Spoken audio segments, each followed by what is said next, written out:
Hello, welcome to 50 Shades of Maintenance. We totally missed our October show. Oops, we were really busy.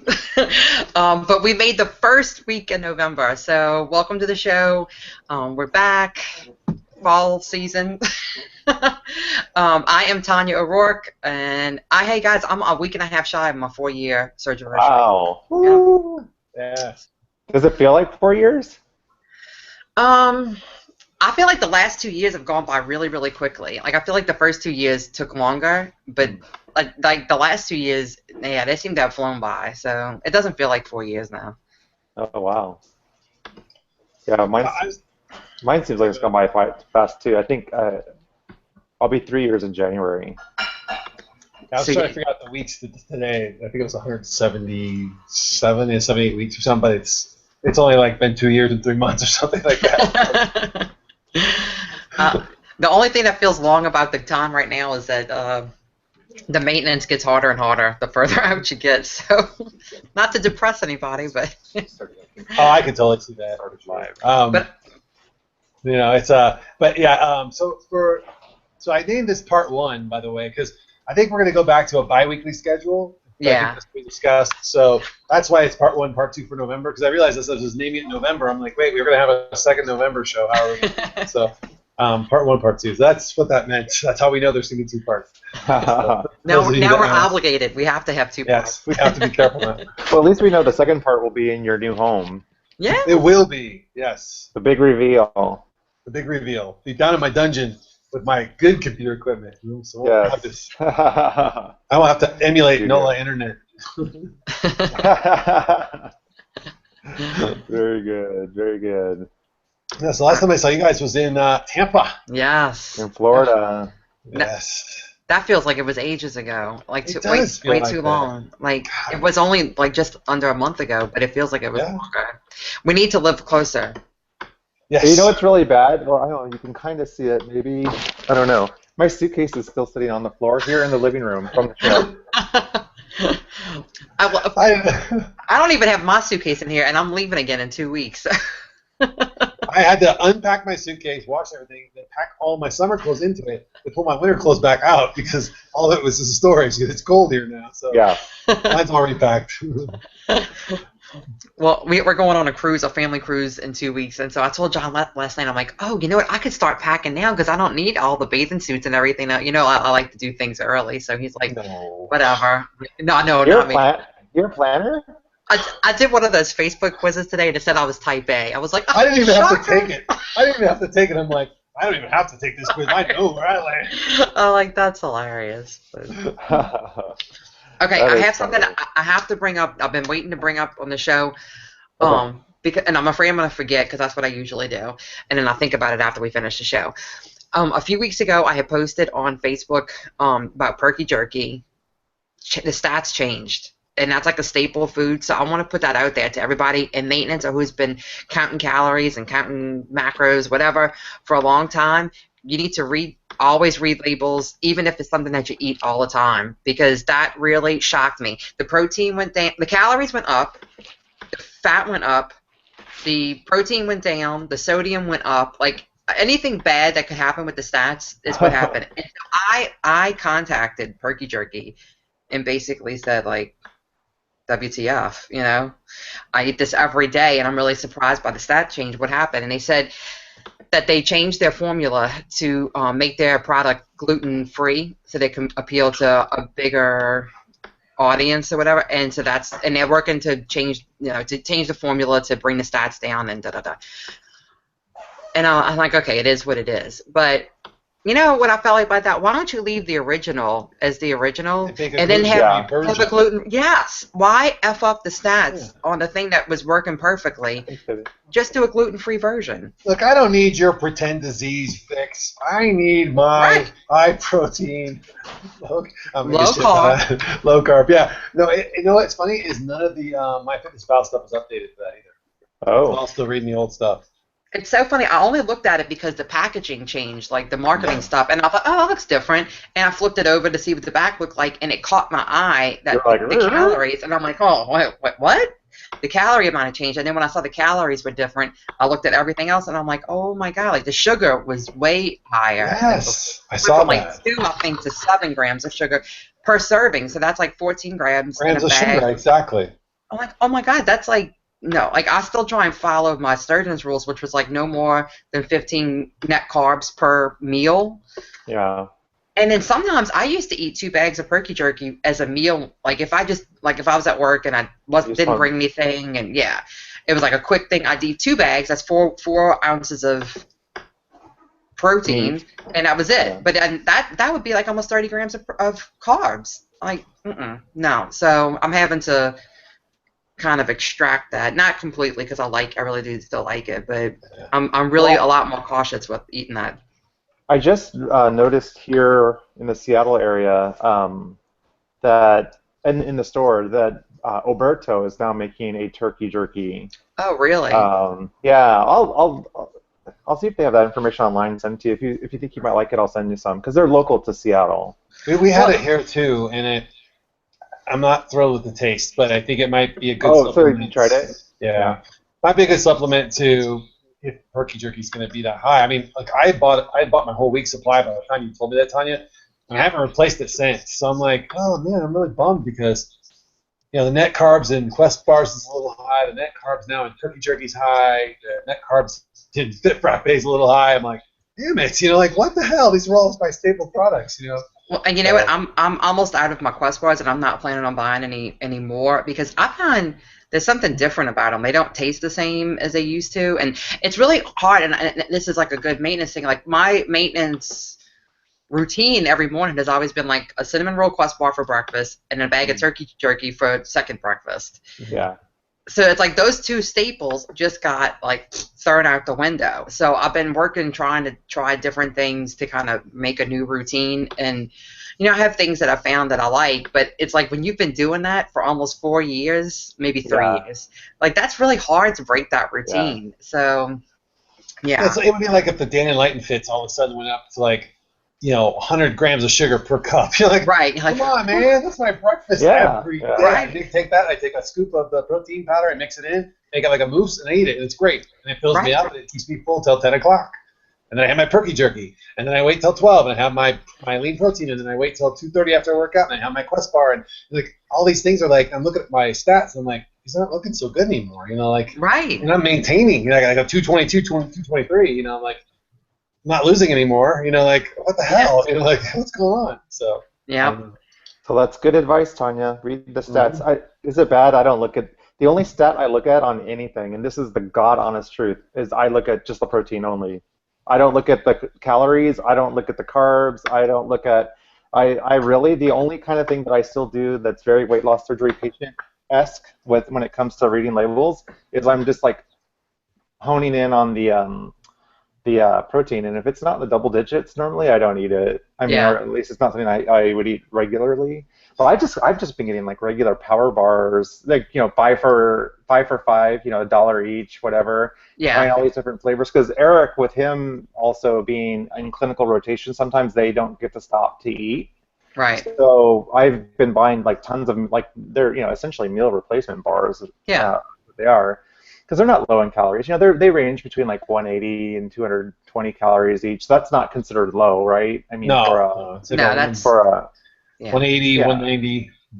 Yeah, I don't even look at the. But really, for protein bars, I don't look at the ones that aren't like considered like low carb. That's really not bad because some of them I know I've seen as high as like 320 calories for a bar. Oh yeah, I think if you're a bodybuilder or something, then yeah, definitely. But like these little ones are perfect too because they're little, and they just. I don't like protein bars, but I've been eating them because they're here, and it's like I noticed, I'm going to get 15 grams of protein eating this little tiny thing. All right, it tastes a little like sawdust, but it's it's okay. But that's it. I'm not tracking anything. You make a good point though, Kirk, because normally I just watch proteins and calories, and I was thinking about those Brix bars that I did the thing for. Yeah. The Brix bars, they don't taste so good like a Quest bar, like you want to eat another one. Yeah. They taste good enough, and they're like, they taste good, but I don't really crave another one immediately. I don't. Which is that's kind of good, right? Right? So I think I'm going to switch back to the Brix bars from the Quest bars. It's going to cost me a little more, but I think it's worth it. I think I might do that too. I think that, because I mean, you don't. That was another problem with the Quest bars, is that I always wanted to eat another one, or I wanted another. Like I'd eat that one for breakfast, and then I'd want one in the afternoon, and 2 is just a bit too much. It is too much, yeah. You know, so maybe that is a good idea for me to do. Yeah. Since I'm trying to shake up things and figure out a new routine, I'll try it. You know. Yeah, it was the Brix bars, and what was the other one that Gastric Tiger gave me? And I bought a bunch of them. They were pretty good. Some of them were sucky, but they were like almost like a piece of jerky that looked like it was wet meat. It was very much mellow. Can you say that again? It was, and I stuck it in my mouth, Kirk.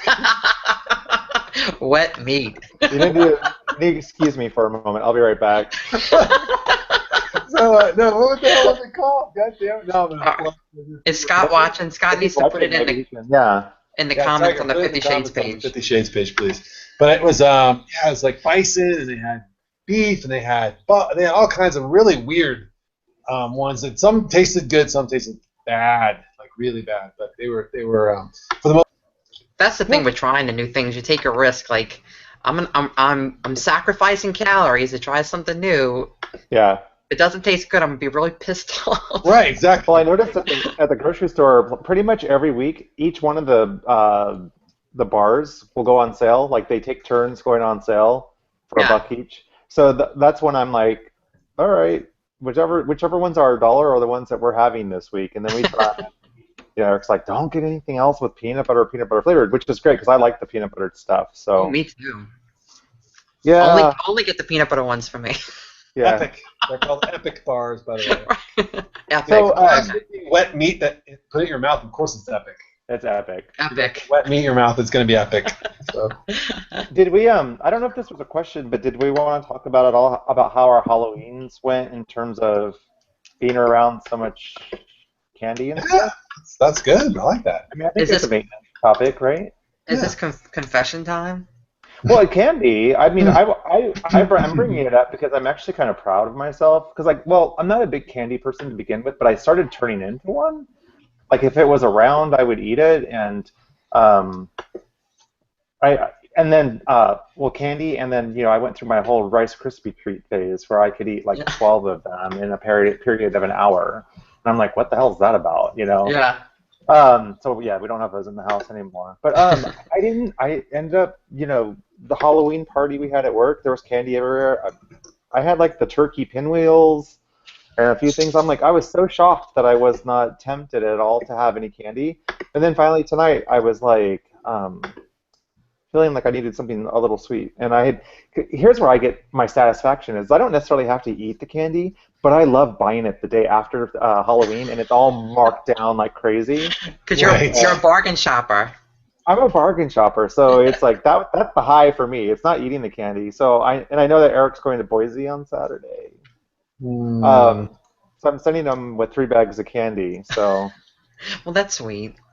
The last time Lita ate it all, she got onto his desk. It was around Valentine's. Remember the markdown? Oh, that's right. She ate 2 or 3 bags of miniature Snickers, so she was like pooping. I'm about to say that she must have had diarrhea. Oh, no.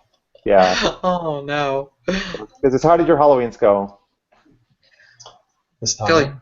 Oh God, me? I should go last because I'm probably the worst. If you want, that's fine. Well, I'll be honest. Like there are candy bowls on every table. Somebody brought in donuts. Somebody brought in like a whole smorgasbord of food at work. It's just everywhere, and I've been a little stressed out about some things in my life. So between moving and projects and just realizations of other things, and luckily somebody made some kind of white chicken chili, and I'm like, whoa! So I grabbed that, which was white beans chili, white bean chili with chicken and nice spices, and I just got a nice bowl of that, and I filled up on it real quick. Yeah, that sounds good.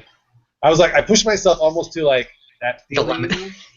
Because I'm like, this way I will eat no candy, no donuts, and it worked like a charm. Yeah. But now there's strategy. That was a good strategy. Still around, and I've been avoiding them at work. I'm like, no candy at work, no candy at work. That's my rule. So, I think we're good. I have that same rule, and so work is not an issue. Like I don't even know if we have candy because I don't look at the common area that it would have all that stuff. Like that is so far out of my routine. Like that is not even if I saw it, I don't do candy. I don't do any kind of I don't do like birthday cake or anything like that at work. It's like a rule I made when I first had surgery, and I just stuck with it. This fallen off the wagon with, but I need to pat myself on the back for the things that I haven't fallen off the wagon with, and that's like one of my rules. Like I don't screw up at work. So now, late at night when the kids brought home I do stick to chocolate only, so I don't eat the crap candy like the sugar candy.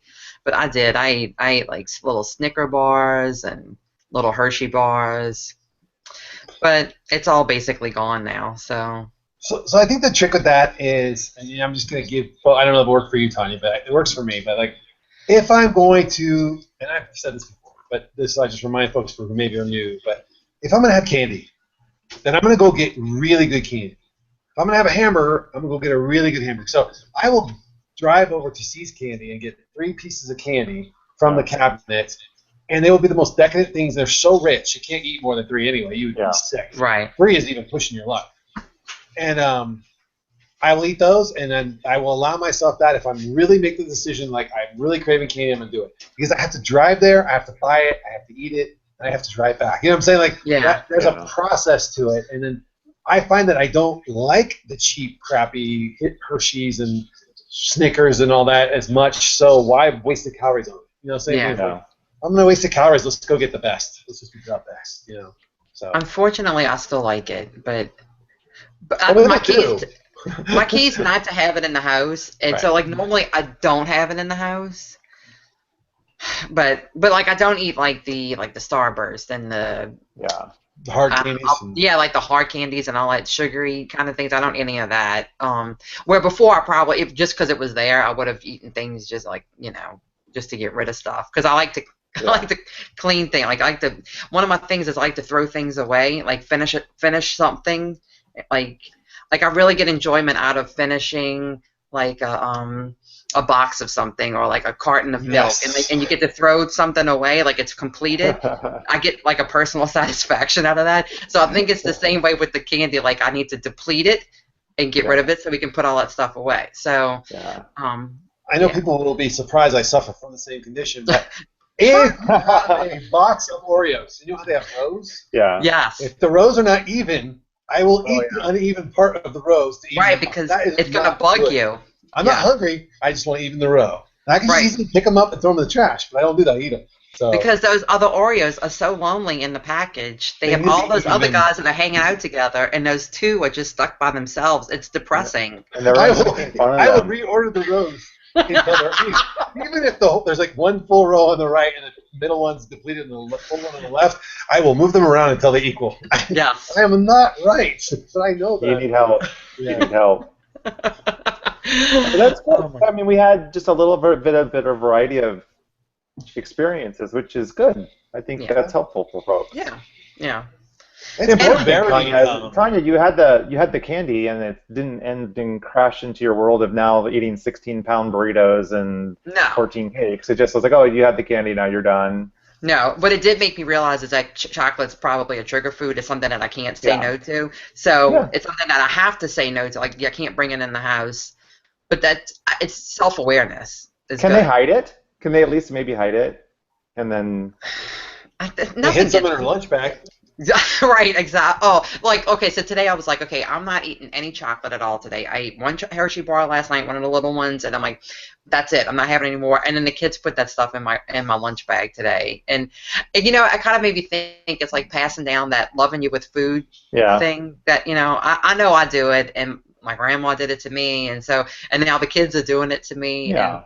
But it was sweet. So, but I didn't eat both pieces of candy. I eat the Tootsie Roll with my lunch, and then I saved the Hershey bar for tomorrow. So at least I'm, doing it in moderation. Because I think one of those little bars, I want to say it's like either 40 or 60 calories, something like that. So it's not horrible, So if it's just one, it's when it's not one that it's a problem. So, yeah. So this has been like a really big weight loss kind of centric month, weirdly for me. Like, because we all got back from Tampa, and everybody was screaming about, oh, my weight's up and this and that. And my weight was only up 2 pounds, but then I went to the nutritionist, and it turned out to be muscle. So I was like, win.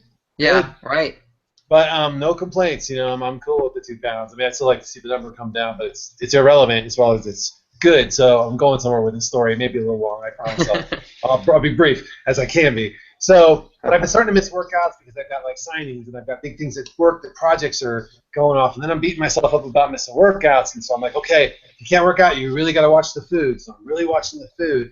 But then the stress goes up, and then I'm like craving food. But I can't eat food because I know I shouldn't eat food. Well, I can't drink either, and I can't, do these other things that stress release. What do I do? And I'm like, I'll just sleep, like. Right. But then I get like almost like anxiety. And I'm like, what's just worse, the anxiety or one of the Devices. cures that I know makes it better? Yeah. So it's definitely a weird thing. I had this very distinct moment where I was talking to a friend. His friend told me something that in the moment I processed, and I didn't verbalize that it bothered me, because I'm like, wow, that bothers me, and I don't know if I should be bothered by that or not. I got to think about this, because it really changes everything I thought about this other situation that just happened. And I went 24 hours and I processed it. But in that 24 hours, I caught myself like craving, like, I want to eat, I want to drink, I want to, do things that are, soothe myself or something. And I was very aware of it. So I think the trick is being aware of it. That is the cure. You're never going to get rid of that. Right. But being aware of it, you have succeeded. So don't ever beat yourself up for saying, oh, see, I still crave all these things. I still want to drown my pain with these things. Right, because you're making the connection. But you're making the connection. I think that is the best you can hope for. And then you make a decision. You make a conscious decision. Am I going to eat a bunch of cookies to make myself feel better, or am I just going to feel like shit? Am I going to go have a glass of wine, or am I going to just deal with it? And sometimes you'll say, yeah, I'm going to have a glass of wine, or I'm going to have a cookie. Yeah. But you moderate it. You don't just like sit there and eat cookies all night. So it's just very, very centric to that. And then, but it was funny because the next day I had this realization of like, oh, I get it. I know why this situation happened, and I see where my perspective came from and how wrong that was. Oh my God, this person was trying to tell me this, and I didn't hear him, and it all cleared up. I didn't drown it with food or liquor or whatever. I just processed it, which was that's a good thing. It was really tough, though. I'm not gonna lie. Yeah. And so I was feeling all good about myself, and you should. That's a bad. I'm gonna start eating better. All these things. I went to the gym. The first thing out of one of the trainers' mouth was like, "Hey, how's it going? I haven't seen you for a couple days." I'm like, "Oh yeah, I've been busy with work projects and this and that, moving." And I thought at least I'd come in today, and I missed kickboxing, so at least I come in today and walk. She's like, "Well, I know you've been putting on some weight since the last couple of weeks." I'm like, "Whoa, what?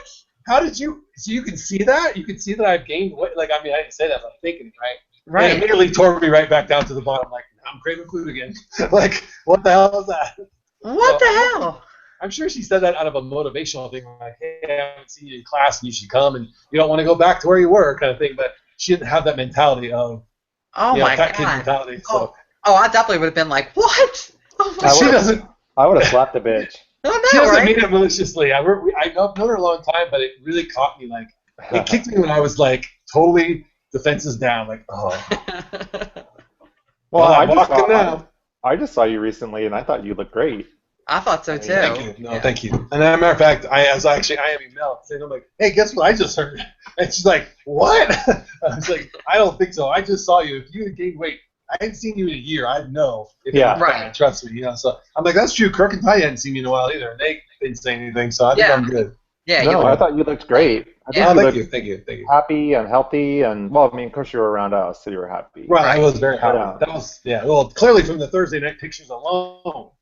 Thursday night. That was just the whole trip was great. Fantastic. Oh my God. If you start partying at midnight on a Thursday, you have lived. Like that may have been one of the best nights of my life. Like, so much fun. Oh my God. There's a point at which the pictures, which we don't share, but there's a point at which the pictures where none of the guys have shirts on. Because it's hot, number one. But well, that is not fair if only one of us do, and then that makes one person feel weird. No, that was the thing. It was hot, and I think Kirk spilled something all over his shirt. There's a picture of Kirk spilling something all over his shirt, actually. And immediately in the next picture, none of the men have their shirts on. Like, even John, who never takes his shirt off. Like, right. I'm not saying all the guys. Like, so it wasn't like I don't know who's, because my memory starts to get fuzzy right about then. That's about the part. Well, plus we were having it was a dance party in the kitchen. So There was a dance party in the kitchen. why would you wear your shirt while having a dance party in the kitchen? I mean, that's That was just sacrilege. that was a lot of chest hair, Kirk. In that room, there was a lot of chest hair. No, I what was great purposefully about left us all is my chest hair for you. yeah, so you what's could great see is it. like with us, like me, you, and John, it's like you don't know if it's chest hair or back hair. You don't know which way we're facing. You could That's be true. Well, like, I did do my back. I did do my back, so we knew which side was mine. Oh my my god, back. that's We should play that game someday, like where we take pictures of just like a just one square inch. spot. Yeah, let's play front or back. Chest Front or or back. back? Oh, that's hilarious. So, in case, because I don't think we haven't had a show since Florida, and well, No. not that TJ is watching, but just to very publicly thank him and Jamie. Oh, God, yes. Gosh, I almost Jenny.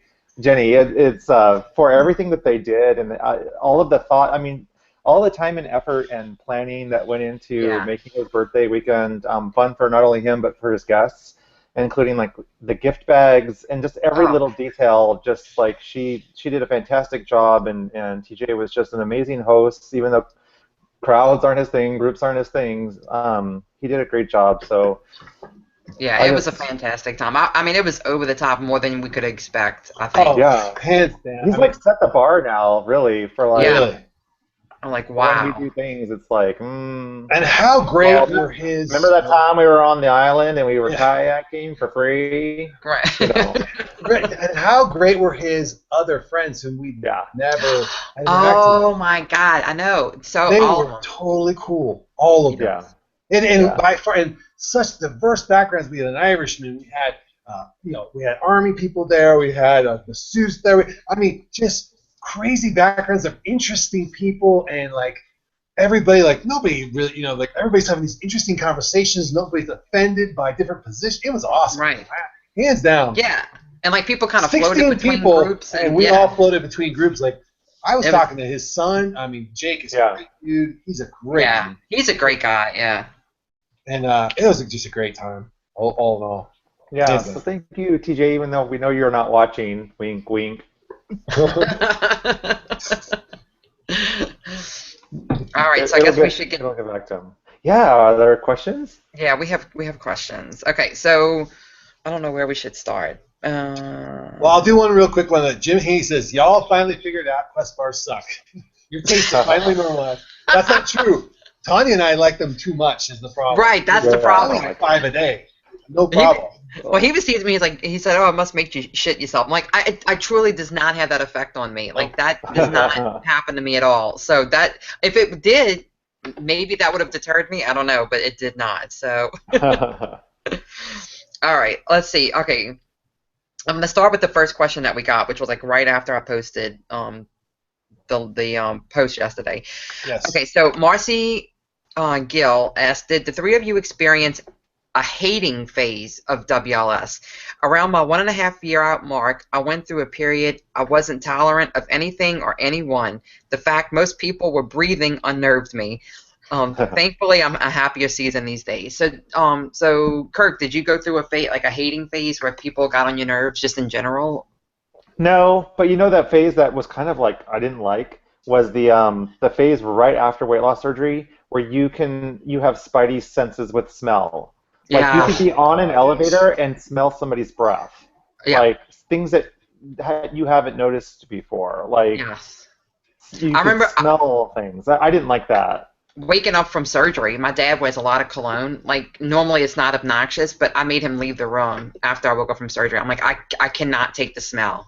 You're gonna have to get out. I mean, it was shocking. Like I'm like, how could I have never noticed this before? How is it that I can smell somebody's breath on an elevator that's standing like way over there? Yeah. Like or when people would like walk up to me at my desk and I'm still sitting and I'm like, I can smell vag. Yeah. That's like a superpower. That is a superpower. I didn't like that phase at all.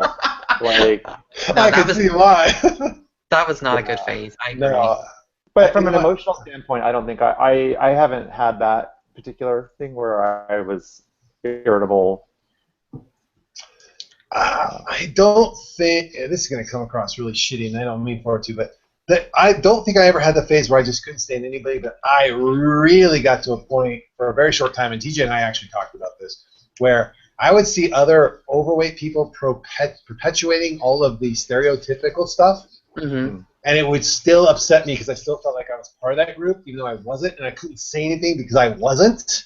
Yeah. That really messed with my head. But that smelling thing, oh my God. And I don't think that smelling phase was horrible. It was very strong, and now I think my smell is actually damaged. Like, I don't smell things now, which is weird. I'm kind of the reverse. Like, I don't smell things hardly at all anymore, which is weird. But whatever. Well, I think for anger, I didn't go through like angry at everybody stage. I had a stage during maintenance. Like, I think the first 6 months of maintenance where I went through a phase like, why does this this shit... Is that when you lost your mind? No, actually, no. Okay. I lost my mind about over a year after. No, like a year and a half. It took a little longer. Yeah. All right. No, like I was angry. Like, why do I have to work so hard to maintain this shit? Like, and everybody, like normal people don't have to. It doesn't seem like they have to work hard, and like this is bullshit. And, like, I went through like an angry at life kind of phase in terms of weight loss. But I was gonna say, I think what it probably could be too is like the shift in hormones. So if your hormones are out of whack, just like menopausal woman, well, you get pissed off at life in general. That's probably, I have a feeling that's probably what it was, from the rapid weight loss and the release of the hormones from the fat and all that stuff. I think that tends to make you more irritable. So that's probably what it is. Yeah. No, my crazy stage didn't hit until over 2 years out, but I think my hormones were really out of whack then too. So. I think that's what triggered all that. That dovetails nicely into our second question. Yeah, I was going to say, doesn't one of our questions have something to do with that? Yeah. Like emotions. So, do you feel that the leveling out or increase in testosterone or estrogen have made you more aggressive in the day-to-day activities in general life? So, Tanya, you started talking about that, so I'll let you continue with it. I don't know if it's hormones. Maybe it is. I'm not sure, but do you get those checked as part of like your bariatric panel? Do they check your estrogen and testosterone? No. I don't know. Not during the bariatric panel, but I get it checked when I go for my OBGYN annual appointments. And I was out of whack for like years. So I have another appointment coming up in December, so we'll see how that goes then. But what was it? What were we talking about? Well, what do they do for you when your hormones are out of whack? How do they get them out of whack? I mean, or back in whack? You can't. Like, you just have to ride it out. Like, my gynecologist was like, she said, your body's really confused because of rapid weight loss. It's just going to take time for it to adjust and get itself back in check. And like, it has to self-regulate. That I wasn't at a point where I needed hormones to regulate. I mean, maybe if it would have been further out of whack, she would have prescribed something. But it wasn't at that point. But what was the question? It was something I was about aggression. Like, it said something. So yeah, I don't think it has to do with hormones. I think I'm more, and I won't even say aggressive. I'm more, I'll question things more than I used to, but I think it's a self-confidence thing. I have more confidence that people aren't going to be like, who is this fat bitch? Questioning, blah blah blah, causing trouble. Da, da, da. I don't worry about that anymore. So I'm not afraid to ask for something that maybe I didn't get, or that I should have, like, to question things. I wouldn't have questioned things before. I would have just like, let's keep it even keel. I don't want to draw attention to myself. And not that I'm like, okay. That you said that. I almost said the exact same thing to somebody the other day. Really? But I think it's a self-confidence. Attention and it's like. Hey, it's so funny you guys mentioned that, because I was thinking about that too. I mean, I definitely think, and Kirk, I know that you have something to say about this too, but I definitely think for my next panel, just based on some conversations TJ and I had, I am going to have estrogen and testosterone checked, just to be sure that I'm in the range, and if something's a little low or something, let's address it, because I am, 2 years out, 2.5 years out. Right. Let's check it out. But I think there is something to do with the confidence level, and I had this conversation with 2 different people actually, but I was like, I have now had the respect and adoration of some of the best people I have ever known. You guys are definitely part of that crew.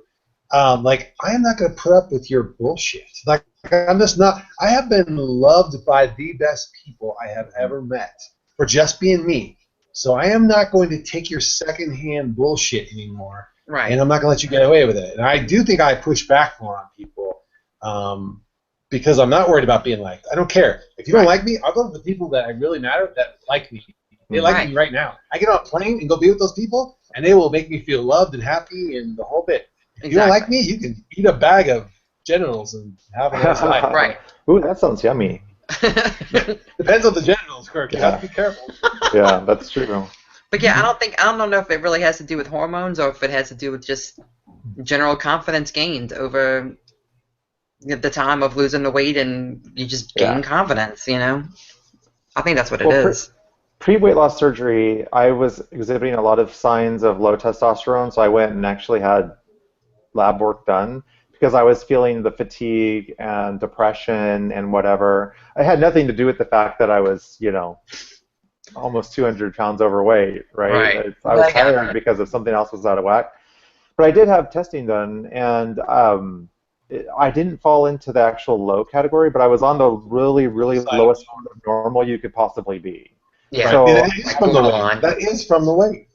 Yeah, and so I tried some, you know, they recommended, or there was some kind of like lotion or cream that you had to apply to yourself, and it was like, it just was messy, and you had to be so careful not to touch anything or anybody after applying it to your certain parts, and it just was too much. Like, I was like, and they did a retest, you know, and it did help improve things, and as far as did it improve my mood or my energy level, I don't know. I don't know that I was on it long enough to really, you know, realize the benefit. I think you have to be on it, you know, a good 3 or 4 months, I think, before. Yeah. So recently, you know, of course, there's so much hoopla around low testosterone. The pharmaceutical companies have done a lot of marketing about it.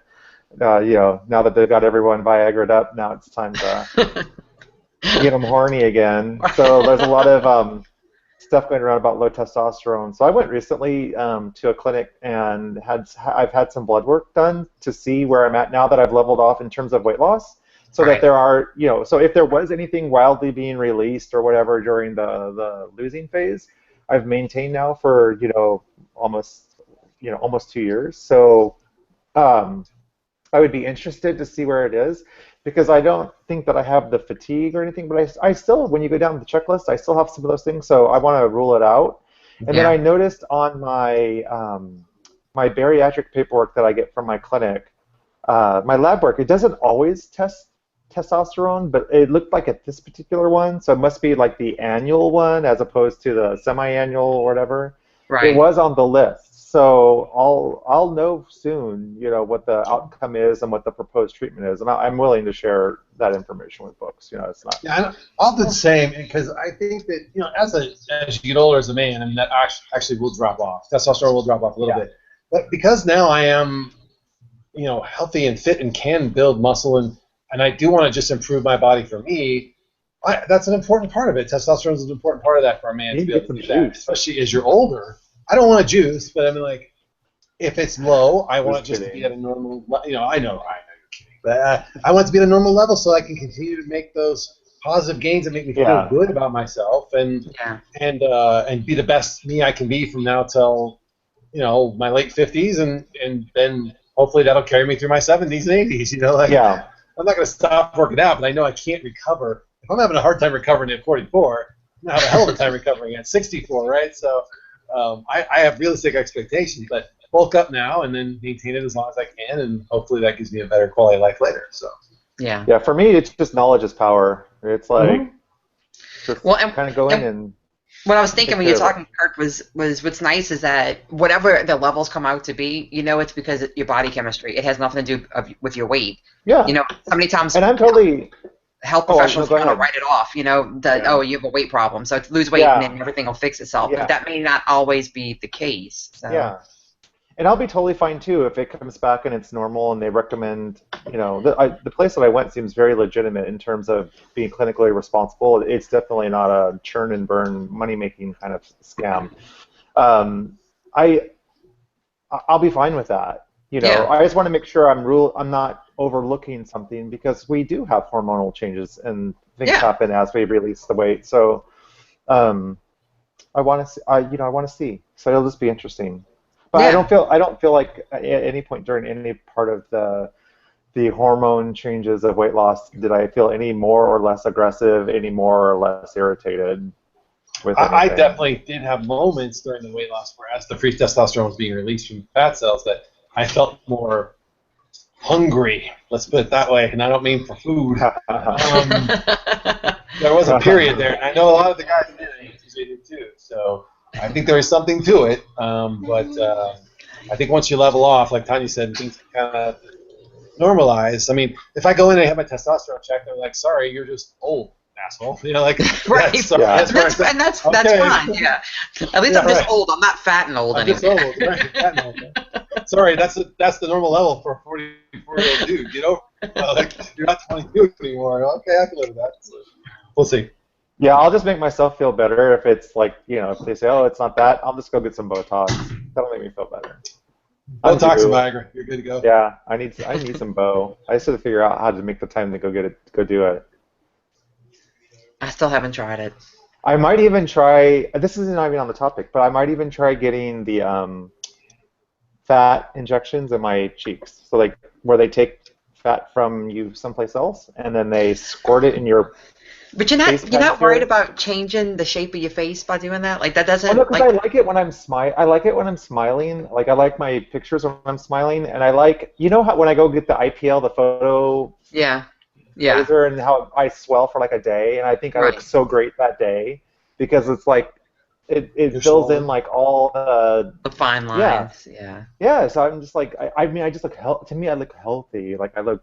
And then I catch pictures of me like with the kind of like with this, and then even if I'm like sometimes leaning over in a picture, I'm like, oh god, We are it's so like, opposite. I definitely noticed that right in here too, like right there. Like I see those, I get them. There's little lines there from that's But not then there you know what anymore. I- That's just but- there. I don't think I have. You know what I noticed though, when this is something I didn't notice before, I started looking at like when I was watching TV or pictures or whatever, or people that were quote unquote really fit, like fit people, and Yeah. it's like they don't have any fat in their face either. Like, No. Right. No, yeah. I mean, so it's like, why am I saying, oh, it looks normal and great, on that person, but on me, it's like I feel Right. like I've got like weight loss surgery patient stamped on my forehead, See, kind of thing. I don't like any puffiness in my face, and I go through days. Some days I'm puffy, and some days I'm not. And days I'm puffy, I'm like, oh, bummer. Like, That picture you nothing- posted today was fantastic. thank you. Yes. Thank you. I was trying to keep up with Lacey. She posted a cute picture, and I'm like, oh hell no, I have to That's post a good almost the picture. great thing about being friends with Lace and Tanya at the same time is that if one of them posts a picture, the other one's gonna post one pretty cool. So it's like you get double the sunshine in your day. That's Well, You you're did right. not have before. Your That's eyebrows right. were on fleek. Fleek. As the, I said as the kids, unfleek. they're on fleek. And hey, you're serving some nice cleavage tonight. Actually, it's Tonight, well, I thought I was Yeah. conservative tonight. I've got my Oh, little tank top cool. on, covering stuff up. I think that's it's I'm nice. just teasing. Yeah, love it. It's a suggestion of cleavage. It's a suggestion. Love it. Just All right, so back to the pretty- question. yeah. Sorry, I took us off on a tangent. All right, so Patty submitted a question. Patty, watch Patty Why Mel. Patty Mello? She is doing so fantastic, and on December 1st, she's having her plastic surgery. So I'm super excited for her. She looks like a movie star. She's always been gorgeous, but I mean, Yeah.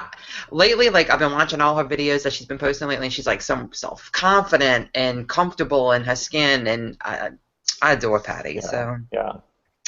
Okay, so she says, so much growth takes place during the first year to 18 months, both physically and mentally. After the honeymoon period, besides regain, what types of changes or development mentally can we look forward to or not look forward to? Also, now that you have accomplished one of your biggest hurdles or goals, do you feel like anything is possible if you truly set your mind to it? If so, have you been challenged with figuring out what to tackle next? Okay, Phil, we'll start with you. So, do you like what types of challenges or development mentally can we look forward to? You all know my story, so this is a funnier answer for you. But so Did you get teary-eyed during that question? No, I was laughing. I had to get. Oh, okay. Because I'm sitting here getting teary-eyed during even the thought of the So, question. Go ahead. No. I mean, I guess there was a little bit of teary-eyedness there because Yeah. that physical part, and I hate to tell this to new people because I I don't want to belittle the struggle you are going through right now. But Right. this is a maintenance show, so I'm going to tell you the truth. The physical part is the easiest part. It is so easy comparatively. I'm not saying the physical part of maintaining the weight is easy. I'm saying the losing phase is actually fairly easy. You do what you're supposed to do. You stay on point. You keep positive. You keep doing what you're supposed to. You'll lose the weight. Right. It's the mental shit that comes with it, and challenging all of your rules and knowing where you stand on your ethics and morals compared to, well, now I can do X, or I have X, access to X. Do I take advantage of that? Do I not?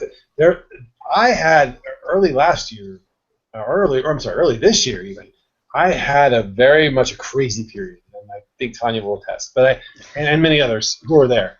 I had a crazy period where I was dealing with the reality of one situation, trying to fix it by flooding my life with this other thing I thought would make it feel better, and so, splitting up with my wife and trying to figure out what I'm going to do with my house. And I went a little batshit crazy the early part of this year, and I tried not to let that spill over onto too many people, but it did.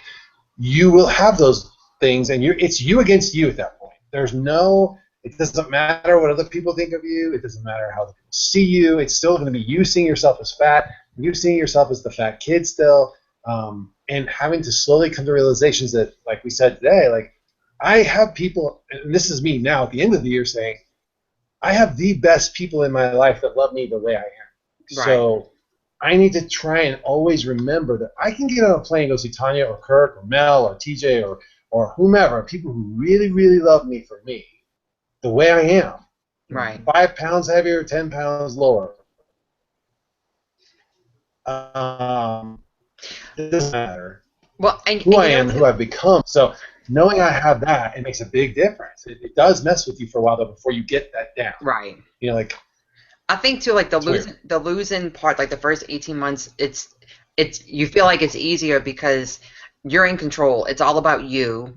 It's only you that's being affected. When you hit the mental part of it, it's not just affecting you. You don't even know what you think. You're not even sure of anything like the way you were before. Mm-hmm. And that spills over into every relationship because, like you say, you don't know where you stand on anything, if you feel the same, if you feel different, because there's more options on how you can feel. And it's complicated. But because it affects other people, then that makes other relationships kind of explode or on edge, and then that makes things more complicated. And then, like, I know for me, I was always kind of person like, this is what I believe and this is what I stand for. And then when you feel like you're on shaky ground and you don't even know what you're fighting for when you're having an argument with somebody because you don't know where you stand on something, you're like, this is like uncharted territory. So I went to like a whole shutting down stage. Like, I don't want to talk about anything because I don't know. I don't know what's going to come. I don't know what's going to come out of my mouth, so I don't want to put my foot in my mouth. Not to cut Kirk off or you, but I want to tag up on it and be very specific. Like, I knew there were two situations that I can think of in particular, and I won't go into details, but I knew I should not have come to New Orleans for Mardi Gras. Like, I knew that. Like, I knew where I was in my headspace. Yeah. That I was not right at that point. And that but I felt like I had to come down there, and I wanted to see you guys. Of course, I wanted to see everybody that was there. And I was just like drinking harder than I normally drink and partying harder than I normally party. And then the next thing where that was the case was, basically later in the year where I kind of had come to realization that I was kind of a little out of control there, and I had to kind of like flip the script and dial everything back and just go, okay, I have reevaluated, this is what I stand for, and until certain variables have changed, this is where I am. Like, this is the line, I gotta hold it, and it was just such a diverse switch in my mind, but I had to go through all that, and all the fallout from it, good, bad, and ugly, to get back to figuring out where I really stood and still being able to stand up for myself and not take all the old crap like we used to. Sorry, Kirk, I'll let you go ahead there. I just want to tag up. So. Oh yeah, no, it's okay. Yeah. I mean, that was a multi-part question, right? So I think the part that was sort of just that I thought about the most or was resonating is like, now that you've got sort of like this challenge taken care of, do you find yourself moving on or thinking about then what? Like, do you feel like you can accomplish anything now that you've accomplished this? Yeah, definitely during this process, I've learned that I've said this very early on that quickly started to learn that a lot of the limits that I had were the ones that I was placing on myself. Yeah. You know, they were just all like my own mental limits, like where Right. like, oh, this is all I can do because this is all I can do, you know, kind of thing. So yeah, and but it's a good thing and it's a bad thing because so for all my entire life, right, I've been able just to throw everything into that. Oh, it's because I'm overweight bucket. Well, this doesn't work out because I'm overweight. This doesn't work out because I'm overweight. That doesn't work out. I could just throw everything into that bucket, and then Right. I don't have to do this. I don't have to think about doing that. I can't do this. I can't do that because I'm overweight. So that was, you know, a very easy thing to do. Like, Right. you know, it's Because like you don't have to face anything about yourself. Yeah, it's a habit. Yeah, I can't wear a white shirt, or you know, or something. I can't tuck my shirt in, or I can't do this. You know, I can't run a 5K. You know, just throw it in the bucket. Then I started learning. Oh, I can do this. I can do that. And then it was like, okay, so now you have no excuses. Like your major excuse that you've used for all these decades is essentially resolved. Then it just became very overwhelming. It's like, all right, this is the maintenance part, right? The mind thing where it's just like now that you do have more options and more choices, and you feel compelled, like you should address other things or take on new challenges or new Yeah. whatever, because as a human being, you just want to keep on, you know, Growing. developing, and it's like, so yeah, I mean, I think about really big things, you know, it's like I made a career change recently, you know, which I would have probably never done before, but it was like I'm finally starting to just sort of take some chances and know that I've got a great support group with you guys and with my partner and my family, and that, you know, even if I fall, I'm a very lucky guy, you know, and Right. but it can be a little bit mentally and emotionally challenging saying or thinking about the things that you should be addressing and should be working on and next, because some of these things are scarier than just losing weight, you know? Right. So yeah, definitely think about it.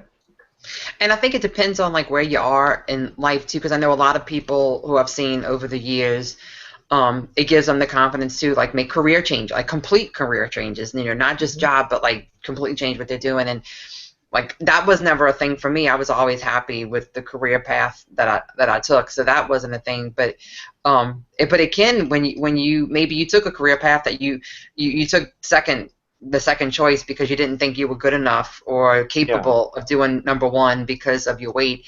It could open a lot of doors, and it does. I think it does give you that empowerment that I accomplished this thing that I never thought because I definitely didn't ever think I could, you know, lose the amount of weight that I lost and maintain it. It does give you a sense of anything's possible, and I feel like that for me that's translated into how I like to travel. And I didn't want to travel that much before. Not that I didn't want to see things, but I thought it's a hassle. It's not comfortable. When I get to where I'm going, there's probably going to be things I'm not going to be able to do, and that's going to make me depressed and sad, just like shopping. I didn't want to do shopping because it was going to make me depressed and sad. Well, I don't have any of those limitations anymore. So now it's like the world is my oyster, you know, and it has definitely opened up. So now it's more like we got to really save money so I can go do blah, blah, blah. Right. And then on top of that, I have my whole arthritis issues that I feel like I have a limited amount of time that I will be able to be actively doing things. So I have like even more of a pressure on me now. Like I have the capability and I have pressure to get it all done in the next 20 years. You know, it's like a lot of things I want to do, you know. So, but I definitely think, I don't think we would be traveling. Well, first of all, we wouldn't be traveling as much as we are now because most of the time we're going to see other friends that we've made, you know. And so, like, it's amazing that we can travel all different places and have friends in different cities and, you know, that want to meet up with us. So one of my cousins actually made a comment on that. That's really cool. Everywhere you go, you meet up with somebody. I'm like, you know somebody in every city. I'm like, kind of, you know, pretty much. So yeah. See, you said two things there, Tanya, too, that I was thinking about, and I wrote them down real quick. It was anything's possible, and Kirk, you said this too. So anything's possible, like things that weren't possible before are possible now. That's very empowering and exciting, and it's scary as shit at the same time. Because anything can also be anything bad. Yeah. Anything, exactly. Like, I could really F my life up really easily now if I wanted to. Yeah. Right. And to the other point, Tanya, like I was always over-proving myself at work and proving I'll be better than you and I'll do better than you and I'll get promoted back. And now I just don't give a shit. Like if you don't find value in what I do, right. I got nothing to prove anymore. Yeah. You know, like I'll just keep doing my job. Well, the checks keep showing up, and I'll do a good job. And I'm not going to go over above and beyond if you're not going to appreciate it. It's that simple. But before, as a fat kid or a fat guy, I wanted to prove that I'm better, so I'm going to push harder than everybody else. I don't care anymore. Like you see the value or you don't see the value. And right. I'm the same way. And yeah. Yes, that was a good question. Yeah, that was a good question. Thanks, Patty. All right, let's see. We have a bunch of other questions. Let's see. I think Pete had one of the best ones. Well, let's do Pete's then. Let me. He said, I need winter survival strategies and holiday survival tips for people that celebrate, and the safest way to kill zombies without a gun. Maybe how to tell if there are real zombies too, and not just some annoying slow person. I can help you with all of these, Pete, but I'm gonna let Tanya go first. I hate annoying slow people, so I'm probably not the right person. So they're zombies. You kill them all. You just kill them. If they're slow, they have to go. Survival of the fittest. Now, killing them without a gun, I don't know if I can help you. Phil will have to help you with that one. I don't know. Survival tips for the holidays for people that celebrate. I'm guessing you think he means like WLS related, like food related, and that kind of all the Thanksgiving of all the food that's going to be around from Thanksgiving through Christmas. Well, the strategy I've done since the beginning and I'll do now is like protein first and don't take any leftovers. Don't have any leftovers because I like to pick on leftovers unless it's proteins like turkey leftovers. Yeah, fantastic. Take all the turkey you can get. Yeah, I want all the turkey. I don't want any of the stuffing. I don't want any of the desserts. Give that away to somebody else. Get rid of it. But I enjoy it for that one meal. That way you have the satisfaction of the holiday and the whole that's the way it's supposed to be. Yeah. But I don't want it in my house for the next 6 days either. So that's my strategy. Nice. Kurt? Turkey? It's such a non-issue for me. Right. Yeah, it really isn't. It's so much of my holidays have changed a lot over the years, and a lot of that had to do with the people who I used to celebrate them with are all dead. So I've have been in this weird transitionary period in my late 40s that mid to late 40s, where I'm in that phase in my life where parents die, grandparents are dead, kind of thing, and it's like I've had to sort of start thinking about redefining what the holidays mean to me and choosing how I want to spend them. Yeah. So we're actually going to have a kind of more traditional Thanksgiving. I'm actually going to spend it with my dad and my brother and his family because my dad's sick and just don't know is this the last one kind of thing. Yeah. So I'd rather be safe than sorry, and if we're all going to be under the roof at the same time, even better because I just love it. Unfortunately, Eric will already be in Idaho, so I'm trying to decide if I'm going to go to Idaho the day after for the remainder of the weekend. So, but in terms of surviving, for me, it doesn't have a lot to do with the food. It has more to do with a tough period for me to get through, just the overwhelming sense of loss. Yeah. Yeah.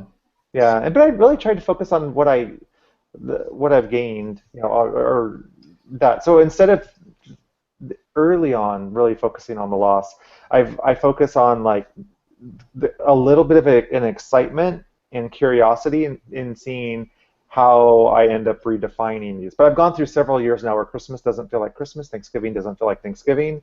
It doesn't have. There's something about those things are just not. They're missing. They're like other days for me, and it's like I can't even stand being on Facebook or places with people posting pictures of their families and with their mothers, and it's not. I get kind of jealous, and I get kind of resentful, and in not a real overt way, but I just Well, Kirk, that flights to Denver from where you're at are cheap, so you're welcome for Thanksgiving and Christmas. Here's the thing. So redefining holidays. So one of the strategies is, with the help of my friends, with the help of my weight loss surgery friends, this weekend we're having Friendsgiving. So I heard this. Yeah. So Katie and Lindsay put their heads together and rented a house on the Oregon coast and kind of opened the invitation up to like the first 8 to 10 people that were willing to chip in towards the rental cost. And we're going to, for those of us who either don't have their full families or do have their families but aren't celebrating with them, it's a Friendsgiving, and it's one of the best Thanksgivings I've ever had was at a friend's house. So Right. it's going to be Friendsgiving, and it's all planned. It's meticulously planned. There's a lot of planners going to this thing, down to every snack is planned, and it's going to be fun, and it's going to be amazing. So it's like Lindsay, Katie, Lauren's flying in, I think today, or she should be here now, flying in from Boston. The Waffles are going to be there. The Mahonies are going to be there. And it's just going to be lovely. I can't, unfortunately, go for the whole time. I can just go for Saturday to Sunday. But I'm looking forward to that. To me, that's going to be one of the highlights. And the strategy, of course, when dealing with them, it's shirtless kitchen dance party. Hello? Yeah. It works every time. You don't even need turkey. Ailment. Who needs turkey? He cures every ailment. 15% of the time, it works every time. I don't know. So what are your strategies, you guys? I'm pretty much, I think I'm very much like Tanya. Okay, let me back up the truck. So this is where I'll differ from Tanya, because I got to be a little different. So October's my month. That's I like a Halloween, right? But this month, this October's been a little rough. So just with all the things, the house and stuff. So my big thing starts with the caramel salted latte. It really starts there. And pretty much, when that comes back, problems ensue. So I've invented a lighter version of that drink that I allow myself a call of, a couple times a week, max. Yeah. And then on October, though, I cut that off. And then from October 31st, so November 1 to Turkey Day, I try and tighten up my eating super tight and hit all my workouts. Again, a challenge with moving because I can't be working out really heavy and lifting boxes. So this week's been a little off, but after this week, I think I'll be back on the gist of it. But the eating's been fairly good. And then on Turkey Day, I allow myself a little bit of everything, but I normally start with the turkey because the turkey's so damn good that I fill up on the turkey, and then I have like a spoon of potato, maybe a spoon of stuffing, maybe a spoon of cranberry, and I'm done. I tap out. So I just stop. And then I don't eat the Christmas cookies, and I go all the way to Christmas Day. And on Christmas Day, I'll sample a little bit of everything. Again, same thing, including the cookies, because cookies are my thing. But then that's it. And then New Year's Eve, there's some drinking usually on New Year's Eve, although normally for me, my daughter's birthday's on New Year's Eve, so we have a kid party, so there's no drinking there. And then I don't go out that night usually, so because I'm got little girls sleeping, at my house for birthday party. And that's it. So that gets me through the holidays. So that's my survival strategy. As far as zombies, bladed weapons have always been a plus for zombies. They're quiet. They don't need reloading. You're in good shape, actually. You're in good shape. Guns draw more zombies. I think he could just put them in a chokehold and you just put them in your freezer. Is what you need to do. Just grab them, the rest of the body. throw them in the freezer with the rest of the bodies that you collect, and close the protein lid. issue solved. Yeah, freeze the brains. Freeze the brains. Don't eat the brains. Yeah. Don't eat the brains. That's it. That's hilarious. All right, let's see. Oh, no, we had a question about food. Give me a second.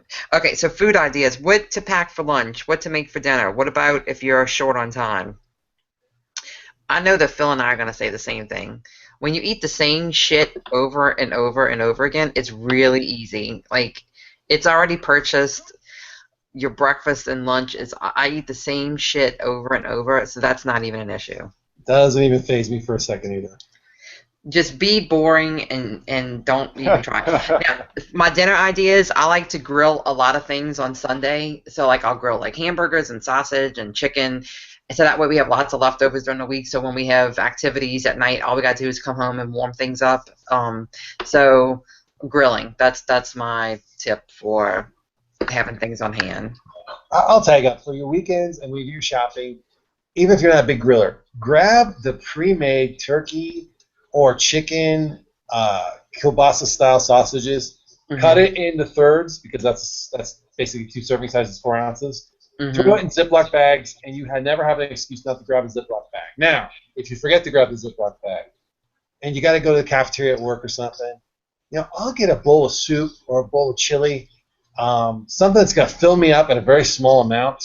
Right. And it has a decent amount of protein and fiber. Like, a good bean chili, you're going to get protein and fiber out of it. Yeah. You're not going to you probably get some fat. It's probably higher calories than normal food, but it's going to fill you up quick. It's warm, it's easy, and you only need a cup. Like, literally 8 ounces is way more than you probably are going to need. Right. So that's all you need. If you get a jam, do something like that.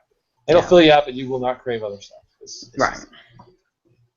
I'm the same way. Like Monday through Friday, it's essentially usually the same kind of breakfast. Although I've mixed it up a little bit because the new building that I work in has a few restaurants downstairs. One of them being a Mexican restaurant that opens at 7 a.m. So I've found that I can eat a chorizo and egg breakfast burrito. So it's chorizo, eggs, and cheese wrapped in a tortilla. And I can eat the whole thing, but it's like over the course of about 2 or 3 hours. Right. And then I don't end up eating lunch because I'm still full from that. And I don't feel too bad about it because that's a lot of protein in there. The eggs and the cheese, the chorizo. And then I like to have like a really good dinner when we get home. But like you guys probably see me posting stuff recently. I bought an electric pressure cooker. I told John the other day. I think I'm asking for that for Christmas. Yeah, I'm experimenting with that because it's like I can do like slow cooked meals that taste slow cooked, but in like a fraction of the time. So I made a really great stew, and then like I made Eric a bunch of pulled pork inspired by the Florida weekend. I had a question about that pork. because oh my God, that pork! Wait a minute, we have to talk about that pork. Wait, no, the quiches. Like no, the pork first, so that we can get the pork.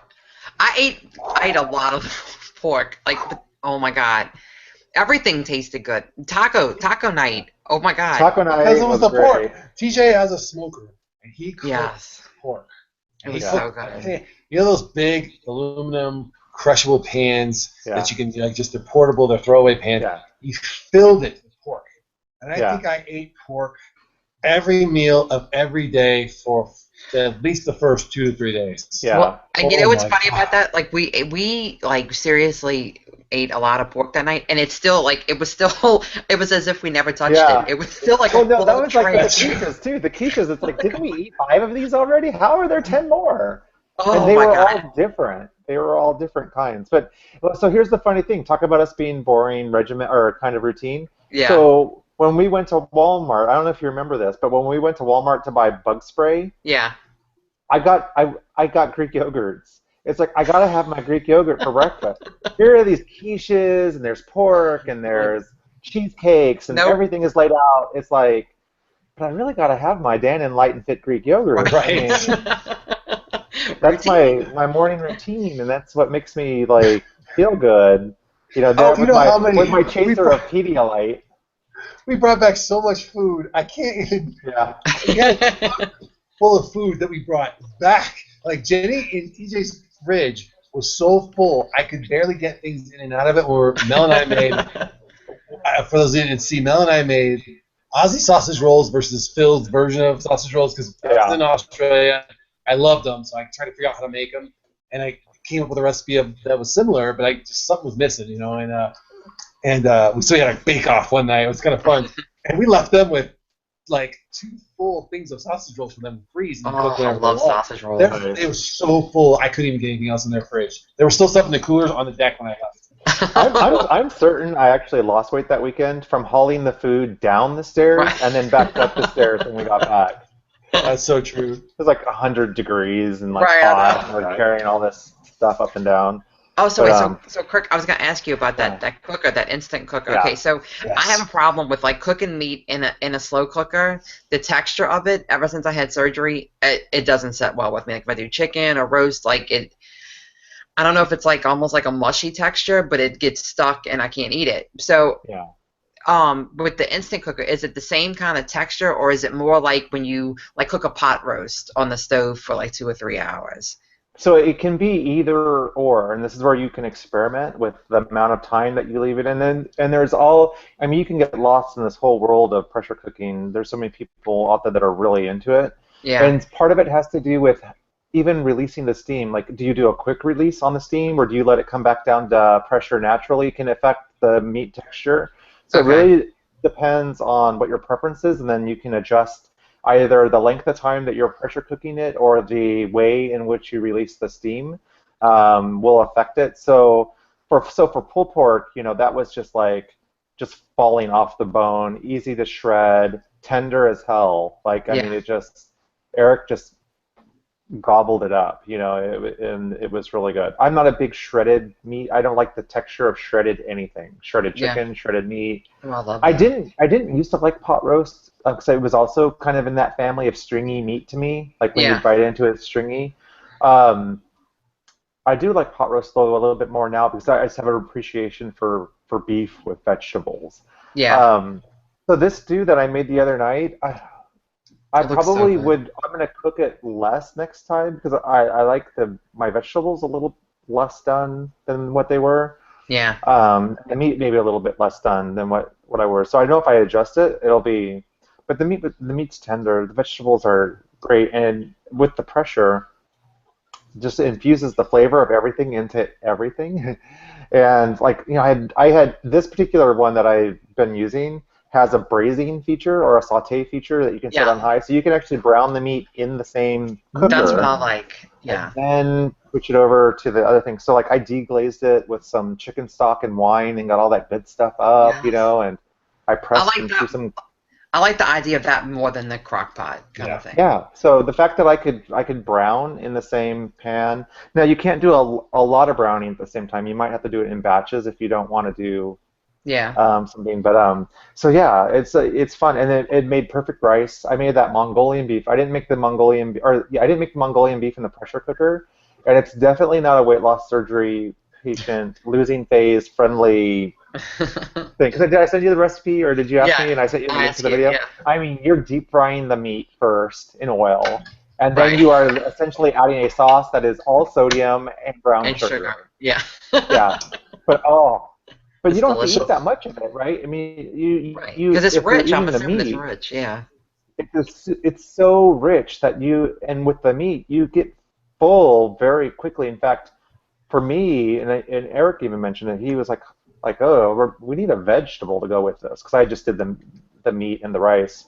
For me, it would almost be better with just the meat and a vegetable. I don't even And really, vegetables.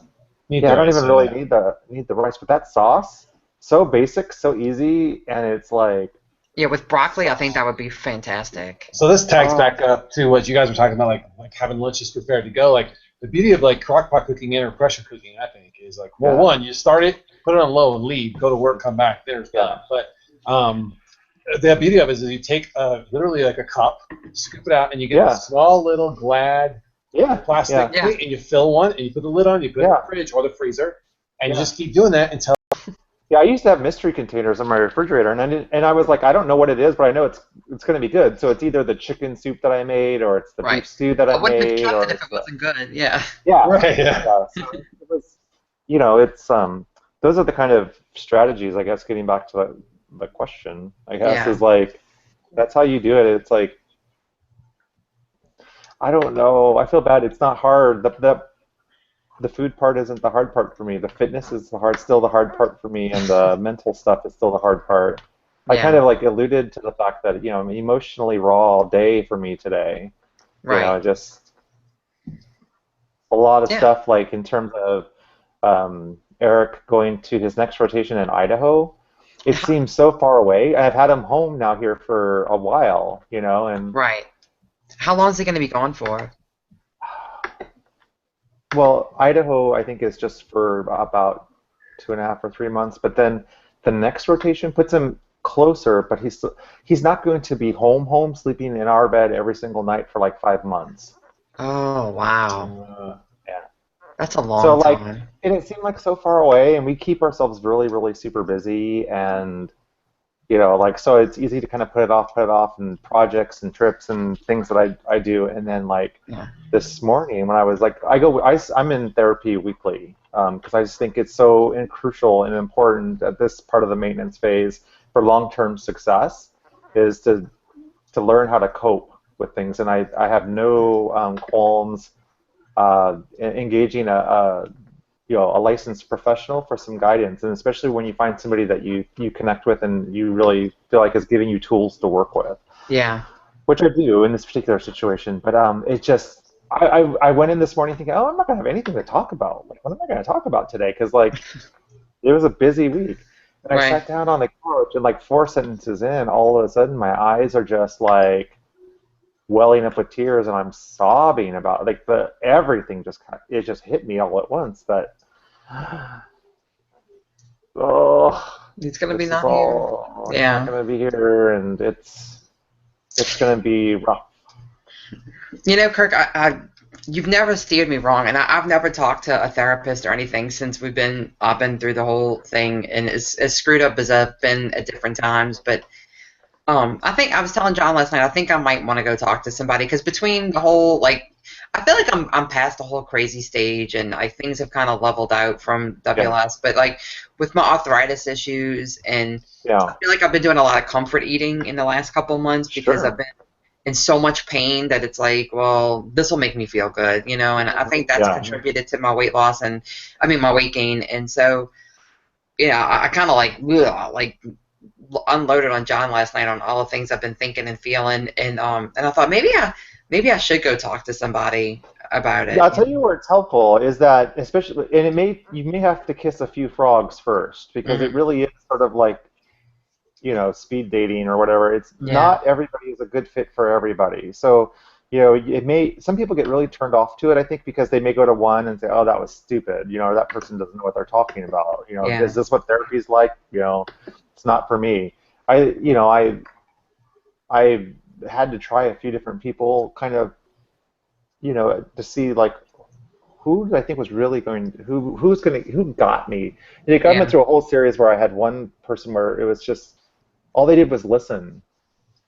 There was no feedback. No guidance. Yeah. There was no. It was talk therapy, but it was just me really just purging, and then there was no action. There was no nothing. Right. Well, then like the person that I go see now, it's like what's nice is because I could just purge, with Eric. I do purge with you guys. Right. But what's nice about having somebody who kind of is a specialist in people purging.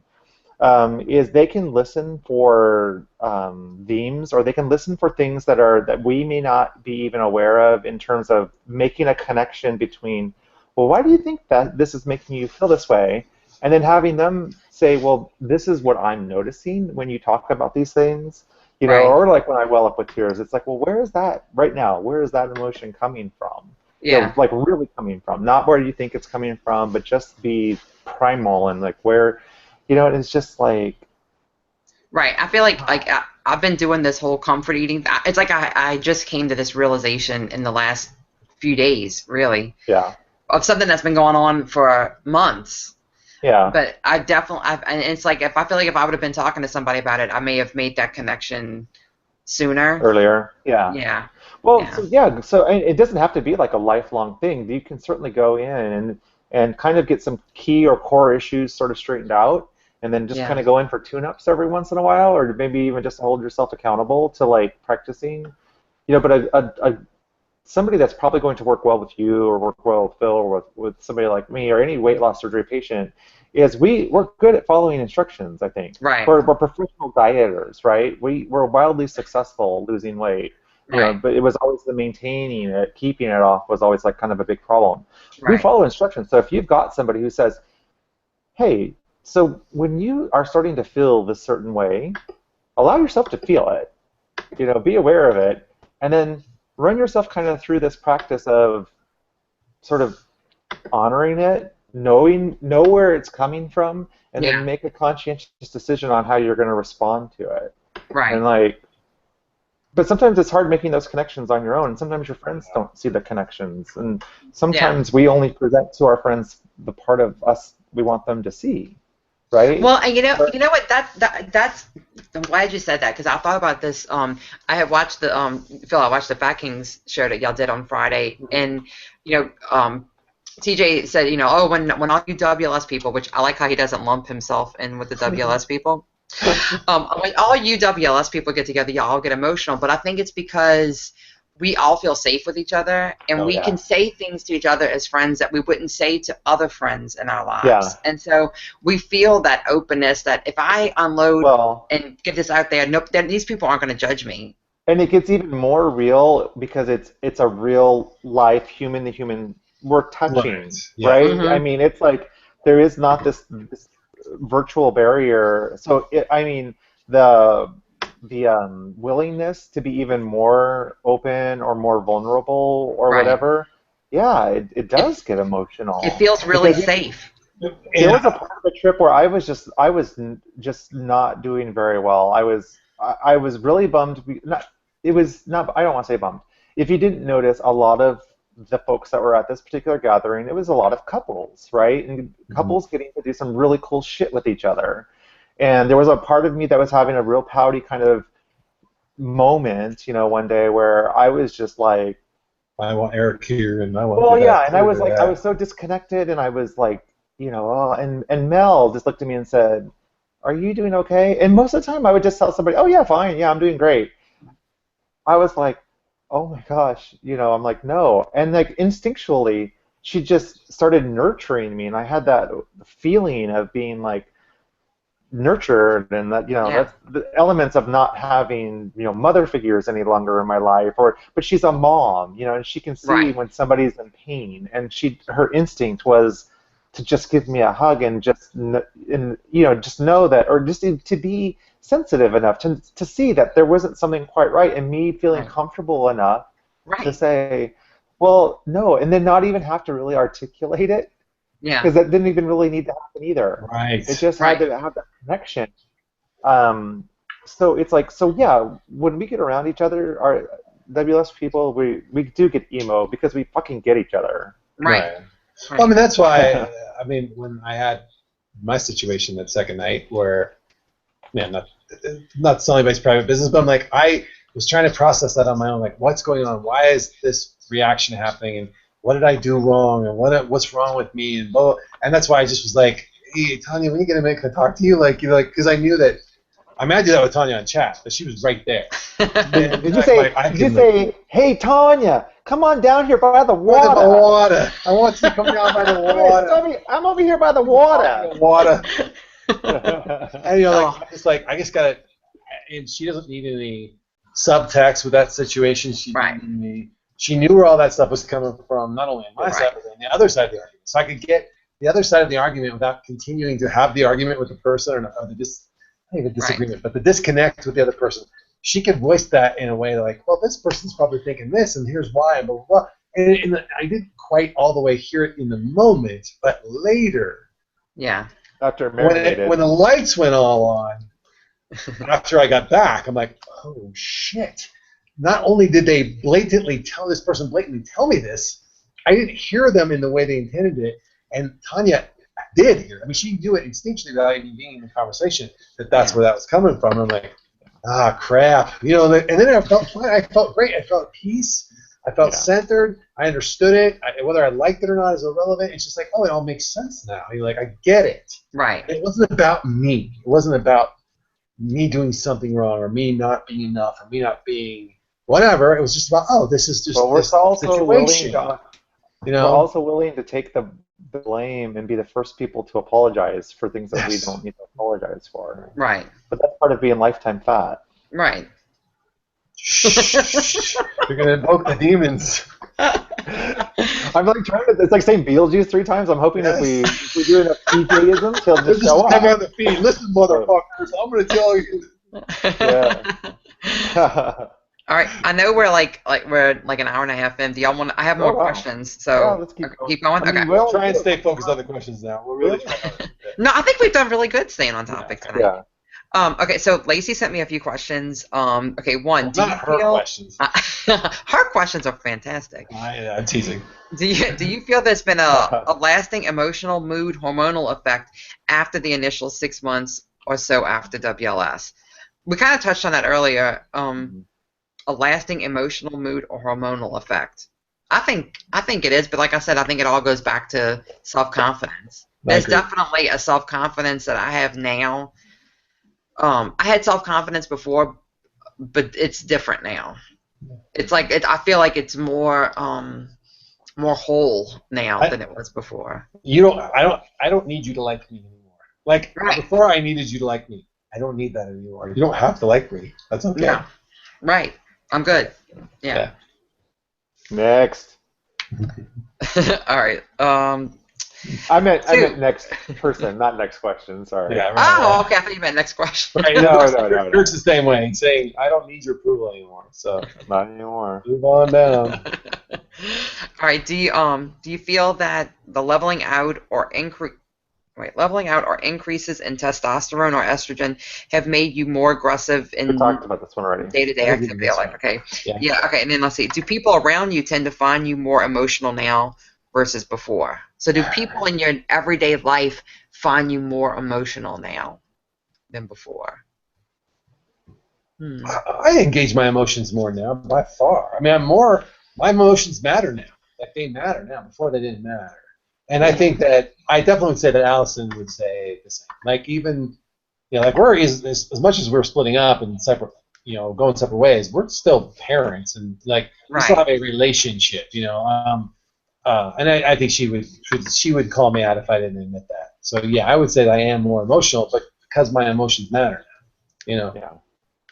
Well, and sometimes I wonder, like, with that kind of question, like, does emotions equal teary or angry Anger or just happy voicing or it? Yeah. yeah. 'Cause I've never been a teary person. If I'm teary, it has to be a dramatic situation that gets me there. And I'm still the same way. Like, I don't know if John would say I'm more emotional now, but I think I make a more conscious effort. We both do, to say, like, are you okay with this situation? We went through our tough period, and one of the things that came out of that was that we do, like, little check-ins with each other. Like, are you pissed off at me about anything? Like, we're not going to let anything build up and have it all explode in, like, one big confrontation. If you got a little something that's pissed, so, like, I'll find myself now, I may hear something and I may hold it back and not speak on it and, like, sit on it for like 24 hours. But then I'll say, hey, I had a problem with something that you said yesterday, and I think we need to get it out. And then we talk about it. That's something I would have never done before. Do I think that's an emotional thing? Hopefully it's a improvement in communication that I didn't have before, But that's definitely been a conscious thing. I don't know. And it's only because of the shit that came out of weight loss surgery, No, So that's true. I mean, what has kept Eric and I together through some really crazy stuff is being able to talk about things, right. and just kind of get it out. And it could be something just real simple. It's like, oh, when you said this to me or whatever, probably a better way to have said it to me would have been this way. And I wouldn't have responded or reacted the way that I did. Because when you did it this way, I felt attacked, or I felt like you hurt my feelings, or that,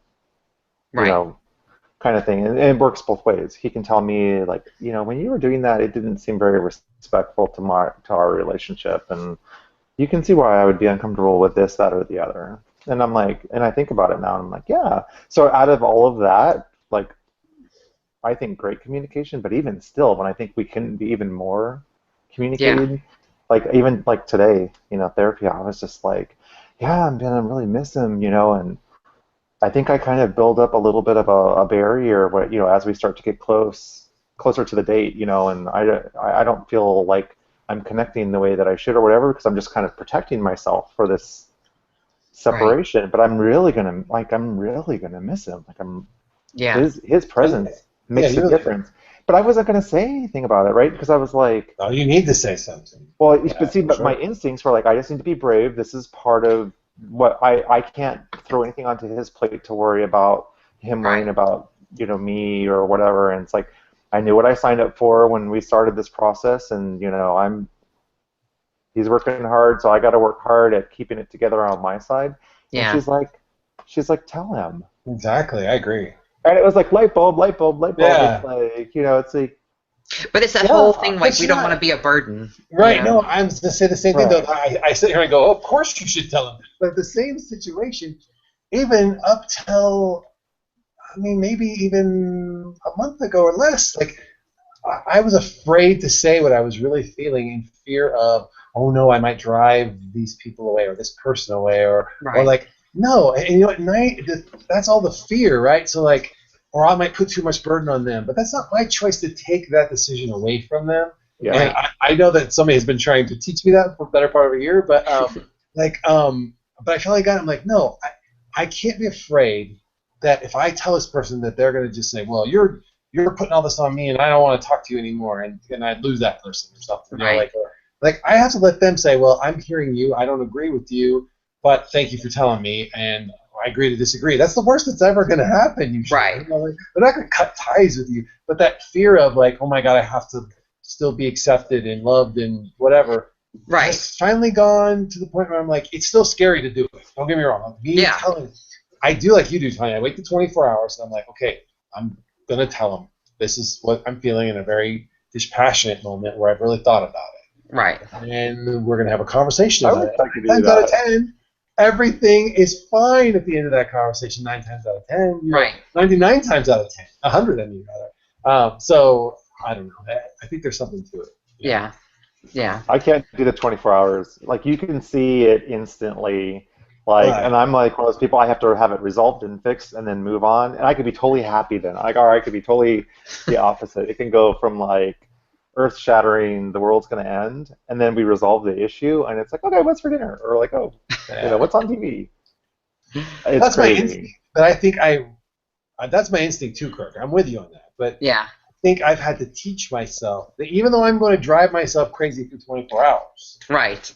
I'm going to really look at all the angles, and every once in a while a light bulb goes on its own, and then sometimes it doesn't, and I say, look, I've been thinking about this, and this is exactly how I want to say it, and here's what I'm going to say, and if I'm wrong, let's discuss it. If there's some good points there, let's discuss those too. Like, And because you and Tanya, you you guys are type A's, you even have, by that point, created a PowerPoint presentation. Yes. I will sort of write like the whole conversation out.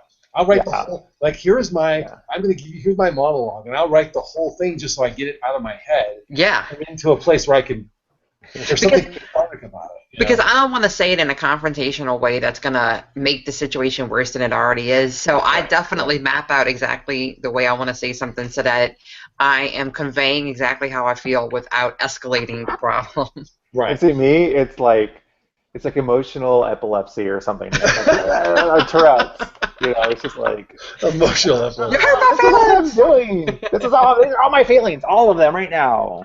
Love me, just love me. Just say that I'm enough. Just say that I'm enough. Then it's All like, right. okay. Here's our last question from Lacey. What are some stress relief tactics that you find yourself using, healthy or unhealthy? Massage therapy. Oh, that's actually a good one. Yeah. I wish I Once still a had week. that. I'm sorry, it's an indulgence. It doesn't involve calories. It doesn't involve alcohol. It doesn't involve anything immoral or illegal. Unfortunately, just kidding. But yeah, no, it's that self-care and just taking that time to sort of mentally and physically.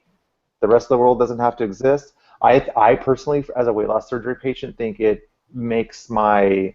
I don't feel like I have issues with edema or swelling. I don't think I have problems with vein clusters.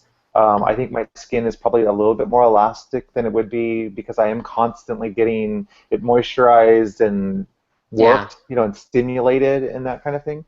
Right. And then just the mental aspect of kind of checking out for about an hour. And that doesn't mean I'm not thinking about things, but it just means that's the time for me to be nurtured and taken care of. And I think it should be a part of the weight loss surgery, like post-care process. Because not only that, but body acceptance and getting used to people touching you and getting used to not having clothes on in front of somebody and being okay with it, especially in front of somebody who sees thousands of different kinds of body, and there's no kind of judgment there at all. It's a good practice mentally and physically, but that I would say is a stress reliever strategy for me. Well, it's interesting you say that, Kurt, because when I went for my first massage, they had a whole questionnaire, and one of the questions was, why have you never had a massage before now, since this is your first time? And And I said, oh, because I didn't feel comfortable. I said, I lost a lot of weight, and before I didn't feel comfortable being unclothed and touched. And the girl looked at me like, really? And I'm like, yeah. And I thought, oh, who would? But obviously, they must have people who don't worry about that. But I did. That's a whole new experience to be able to be comfortable in that and not totally self-conscious naked. Now you're hooked. Oh my God. I only go once a month, but I told John, I said, anybody ask me what I want, gift certificates for massages. That's what I want, because I could easily go a couple times a week. Do you go to a chain? Is there a particular chain you go to? Yeah. I do. What is that? Massage Envy. Oh, okay. They're national. They have those here too. Yeah, it's nice. Yeah. No. I love it. Love it. Yeah, Santa's little helpers out there. Yeah, that's such a great idea. I mean, because like when I was doing that, it was purely for physical stuff originally, like, and which has pretty much gone away, which I'm amazed by, just the fact that I haven't been in so long. But then she got flaky, and I haven't heard from her since. And I've tried to reach out to her again, so I'm feeling kind of like rejected from my massage therapist. But the poor thing probably has no skin left on her hands because she's like so bristly. It's like you keep trimming. It's like a cactus. It's like massaging a cactus. You gotta let that shit grow. I stole a Corea cactus, but no, but like you're right. The things that you mentioned were the things like when I got stressed the day, and that same thing, that 24-hour, I wanted to drink, I wanted to have sex, I wanted to anything to make me feel better just right now. Like I did not want to deal with that thing. I wanted to immediately run from it, and I was like, wow. Like, but to notice that like right away, like, oh, clearly this is bothering me more than I thought. Like I can't pretend this isn't bothering me. I have to acknowledge it and move forward. So I think massage actually would be a good one, but it's not cheap, but it definitely is a good one. So that's for sure. Well, I don't know. It can be. I mean, what do you consider expensive? Like, well, I don't know expensive, but my girl was great because she would give you an hour and change usually for like $40, and I give her $10 tip, so $50. Yeah, that was a really good deal. I'd do that once a week if she was available, at least twice a month was what I was trying to do. I mean, $100 is worth it. I mean, you could easily drop that on. You could drop that on booze. You could drop that on a lot of things that are not good. Right. So not healthy. Yeah. So it was well worth it, but she just kind of disappeared off face of the earth. So gotta find a new one. Yeah. I've definitely turned to food more lately, but I definitely feel like I talked to somebody about this a while back. With exercise, like I have to push myself to make myself do something, but when it's over with, I feel so fantastic after, and I try to remind myself like how I feel when I'm finished a good workout. I do feel like totally stress relieved and a little bit euphoric, but it's that initial getting dressed and putting feet to pavement to get it started. Yeah. Like I always tell John, like my first 2 miles of my walking and run thing is horrible. Like I have to talk myself through the whole thing. Just keep going. But once I get past that, it's like I do get that high feeling, like the stress relief. But yeah, I'm looking forward to getting back. I was doing really good, and I got off track, and now I need to get back on track because I got a half marathon coming up soon. So, like, I need to get my shit together. Yeah. So that used to be a big stress reliever for me too, but it's so regimented now, and I'm getting better and better and better at it all the time. Like, I'm not making huge gains, but I am making gains, and it's like I don't get the same. Like before, it was like I could let go of all my mental problems because I had to focus on what I was doing. But I do it so often now, I can do it without thinking about it now. Yeah. So my problems stay there. So I'm not getting that mental release. So what I normally do in that case, with the weightlifting, I can get rid of it because it's like, I got to focus on form or I'm going to hurt my back. I got to focus on this or I'm going to hurt you. Like I really got to think about that. I am putting 220 pounds. I'm picking it up off the floor. If my back's bent, I'm going to get hurt and I'm going to be out for 6 weeks. So that respect, I'm good. Or I'm putting 205 pounds over my head. I really need to think about that. But like the cardio stuff is like just I'm thinking the whole time. Like as much as I hate running, I'm thinking the whole time. So I'm trying to figure out how to combat that and get back to that Zen place. But you're right. When I'm done, especially when I'm done lifting, I feel like a man. I feel manly. Right. All my, like just like I can't scratch my forehead because I can't reach my arm that high. But like you're like in the mirror, everything's swollen. You're like, God, why can't I look like this all the time? And like. But that fades quick. It fades really fast. So. But I found even with massage, like in the last session that I went to was the first time that like most of the time my head's still going. I'm still thinking about what I need to do when I leave and what was I doing before. And this last time I actually realized at some point like I had zoned out and I wasn't thinking, and I'm like, oh, this is what the point of this whole thing is with the massages. Yeah. But because I could tell like the first 20 minutes I was talking and I caught myself like I'm too in the moment. I need to let it all go, and I got quiet and I got calm, and then by the end I realized I had to let go, and I'm like, oh, it's such a fantastic feeling. But you have to, I have to consciously make that effort to let it go. So. And I have different types of massage therapists for different types of things. So like if I'm doing like a deep tissue, like my mind is not connected to anything outside of that process because I'm literally making sure I'm breathing. Right. Yeah, that's right, exactly. Yeah, and not wanting to have a reaction to automatically flex or clench, a muscle because it's being worked on. So making a conscious effort not to react or respond to something kind of being broken up or whatever, and just making a conscious effort to breathe through the pain and then that kind of thing. And then there's other massages that are clearly they're just going to be for relaxation. It's more for that because you can't do the deep every single week. That's just crazy. When you're doing it for therapy, I mean, a lot of times like you have an ailed area like my left hip and my left lower back and into my left quad. Every time she's doing that, it hurts every time, and she's really getting there trying to break that stuff down and loosen it up. And there's a strange kind of, it's like tattooing, right? So it hurts, but it kind of feels good. Like, how long can I take it? Right. How long can I take it? Like your pain endorphins or something, like rush to the area and you get that sensation of. And you feel great afterwards because everything doesn't hurt anymore. Like it's all relaxed. Nerves aren't all dead and just numb, and you feel like, oh, I can walk normal. I feel normal. So, and you'll be able to tell you the other thing is the more you go, the quicker you'll get into that Zen mode. It's just it's like muscle memory almost. It's like mental relaxation memory, if you will. Just boom, you'll fall right into it. So. Okay, tell John that. The more I go, the more I will relax. I have to tell him the more you go, the more you'll want to have some sex. But exactly. Then he'll be like, you'll take extra shifts. He'll be like, 2-hour session for you. That's right. Well, that's the other thing. Not only do I go once a week, but I don't go for anything less than 90 minutes. To me, even 90 minutes. That's what I've done too, 90 minutes. Like 60 takes, if you're new, 60 is not enough time to relax. Right. Like, I agree. Totally cool. Well, that was my last question. Did we have questions? That was.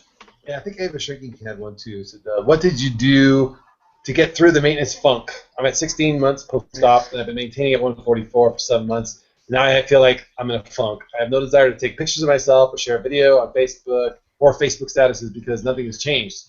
I'm the same day to day, day in and day out. I force myself to share a picture today. That's maintenance. Celebrate the same. Because, okay, this is my thing with that. I never was the same ever. I was either going up or I was going down or I was going back up again. Like, I never had any period of time where I ever really stayed the same. So I celebrated the same because that was something new for me. To be in the same size for 6 months or a year, wearing the same clothes from the year before, what? Yeah. So you got to consciously celebrate the same. Yeah. It's not fun. Maintenance is not the fun phase. No, and that's where you kind of like focus on, okay, I figured out how to maintain my weight. How do I improve me as an individual now? Like with all this new information and all these new opportunities and all these new possibilities, to Kirk's point, and my earlier, like, hey, anything's possible, good and bad. I got to be careful with that. Where do you stand on that? Challenge that every day. Challenge, how are you, like, I've started something new, which is really tough for me, and I don't know why, because I'm very sociable, but I find a stranger every day and I try and pay them a compliment without it being creepy. So, as a man, there's an added degree of difficulty there. But like the girl at Starbucks this morning, she had on really pretty makeup, and I thought, oh, it really works well with her red hair. And I said, I really like your eyeshadow. It looks really good with your hair. And that was it. Nothing crazy. I go, not to be creepy, but I just want to pay a compliment. And she got, she had made her day. And now every time she sees me at Starbucks, she's going to remember that. They're like, hey, Phil, whatever. So. Yeah, she's going to say, that this really nice gay guy like complimenting me on my makeup. I must be doing it right. He also noticed my shoes. He must be super gay. Yeah. This old bear came in and complimented me. Well, luckily she's like 25, so I'm not too worried about it. But no, but I mean, just like that challenge for me. It's like okay, I'm gonna step outside my bounds and do that. And sometimes it's guys too, like, hey, great time, man, that's awesome, or whatever, you know. But more so, I was intimidated by women, so I tend to do it more with women because old Phil would have been intimidated by women, like because you know, oh my fat kid's talking to me or whatever, you know. But so you got to challenge yourself on your old habits that you don't like, and you got to reinforce the positive decisions you make for character decisions and stuff like that you still want to keep. So I think that's where you kind of, while you're maintaining your weight. So it's like this whole, how many balls can I get in the air and not freak out? You know, that's the trick. Yeah. The other thing that you can do that I like to do, and it's not for everyone. Not everybody has the emotional fortitude for this, but for me, what keeps maintenance exciting for me is still being really connected to the weight loss surgery community, both newer people and veterans. So the excitement of surgery, celebrating the excitement of losses, doing shows like this where we're sharing advice, those kinds of things make maintenance for me less mundane or less whatever, because I feel like I'm still constantly learning, and I like to feel helpful and I like to feel needed, so it very much fills a part for me, or what has made 3 years almost seem like 3 months or whatever. You know, it's that would be a strategy that I would use in addition to what you guys have just mentioned. Yeah, mentoring. Paying it forward. I agree. And celebrating other people's successes, like, you know, nobody will be surprised by this, but you know, it was Mel's 2-year surgiversary, and I was like, I'm gonna take a picture of her. And not a lot of people, I don't think many people have seen this video, so I won't go too deep into it. But she had a video that she had made before she ever started her YouTube videos that she shared with very few of us. And I think about that Mel, who was that beaten down. And I remember being that beaten down. And I watch that video and it just brings me to tears, because I'm like, this person that I knew 3 weeks after her surgery and through the whole journey, who that person is and how much love and things she's brought to other people and how much motivation she's brought in you guys, same thing. But to see somebody at their lowest point and then see what they really were capable of, and to think that if they had not done this one decision, they never would have really achieved this in their life. That's just traumatic. So when I see new people at their low, I'm like, I want to cheer them on, because I go, I know where you're headed. I don't know who you're going to be, but I know where you're headed. And there is a huge opportunity for you to be a Mel, a Phil, a Kirk, a whomever that is struggling with who they are new, but so much better for it. Like, just would have missed all these opportunities in life, good and bad, but all the good stuff you would have missed for sure. I guarantee that. Right. You would have always known the bad you had. You know, like that would have been forever. So. Right. Yeah, I mean, there's definitely certain new people that you just connect with, and it makes you feel hopeful. You're hopeful for them. It gives you kind of like a renewed hope. I mean, look, I'm further out than all y'all. If I wouldn't have stayed connected to the community, I wouldn't have y'all in my life, you know. So there's definitely a huge value to connecting with the newbies. Not to put you on the spot or anything, but like, just because I'm curious, is there anybody like recently that you've started following that you feel especially connected to? And I don't want to like hurt anybody's feelings or anything by not mentioning them, but is there anyone that you're finding especially intriguing? Somebody who this is kind of funny because I bet you she's watching. There's a girl, Katie, that she's actually local. Okay. And I was following her channel, but I haven't been watching videos like I usually do, like I used to do. And I ran into her at a Walmart. I ran to Walmart at lunchtime one day, and she stopped me and she said, "Hey, I watch your videos." And I'm like, "Yeah." I'm like, "Oh my God, I have seen you," you know. And so I've recently taken like a particular interest in her. I want to say she's 12 weeks out right now, but I mean she's from New Orleans. Like there's a little connection there, but. Yeah, Yeah. that's my current. No, not like I'm fangirling or anything, but Yeah. yeah. You know who I'm enjoying watching, and it's not somebody that's new, and it's somebody who's not even a weight loss surgery patient. So Rob, Rob right? Reno. Yeah, I knew you Yeah, were gonna say Rob. Yeah. yeah. I really enjoy watching him think about or articulate his daily struggle with Yeah. trying to make good choices. So it's like, um, so that's He's interesting. definitely like a real person. Like he definitely Oh talks yeah, about the highs and lows and yeah, yeah, yeah, like yeah, yeah. doesn't hold anything back. Yeah. Yeah, there's weight loss surgery patient or not. I think there's things to be learned. Just Oh now, it's yeah. trying to make a conscientious effort just to make better choices. That doesn't even have to be a surgery issue. Right. Um, Exactly. Yeah. and yeah, so I clicked on those a few pretty regularly recently. I'm enjoying getting caught up on those Yeah. videos. And I'm really enjoying Elizabeth's Naked Truth sort of. I mean, she's really taken that show by the reins, right? And Oh, you know what? I should have said something. On not this Sunday, but next Sunday, I'm going to be the co-host, the guest co-host. It's going to be me and nice. Jennifer, because Liz is out of town for some reason. I can't remember why. She's traveling all Traveling over. the world. She's worse than me with traveling. Yeah. But it's going to be me and Jennifer co-host, and then Jim Haney's going to be the guest, because the last time Nice. he co-hosted, he had tons of questions and Yeah. that didn't get addressed. So we're gonna, yeah. So that's on November, whatever that Like Sunday is, 15. 15th, 16th, 15. 15th, yeah. Yeah. So I'm co-hosting, and then I'm co-hosting another one, one a day in December. I think right after Christmas, maybe the Sunday after Christmas. So yeah, Nice. Cool. yeah.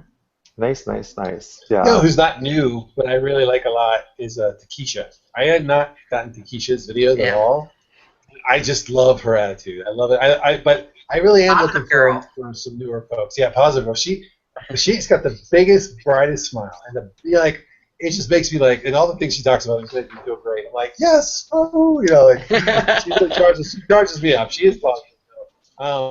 Yeah, somebody reached out to me actually through, and God, I feel like shit because I stopped using MyFitnessPal for a few weeks because I'm like, screw it, I'm back to day one anyway, hell with it, and I've since corrected that attitude and gone back to it. But somebody asked to friend me, and they had some questions for me, and I said, yes, friend them. As soon as I friended them, it took away all their questions, so I couldn't respond back to who they were. Oh. Oh, And I'm no. trying to how to find them again. Like it wasn't Yeah. like an email, it was like a friend request with notes. So if you were that person and you were just about to have surgery and you were freaking out, please reach out to me on MyFitnessPal now because you are friended. You can send me a message there, and I'll be glad to answer them. I was not blowing you off. I was just not dialed into It's a technical tracking my glitch. stuff for a few weeks. Yeah. That was just I was in a funk for a couple of days and thought, well, the hell with it.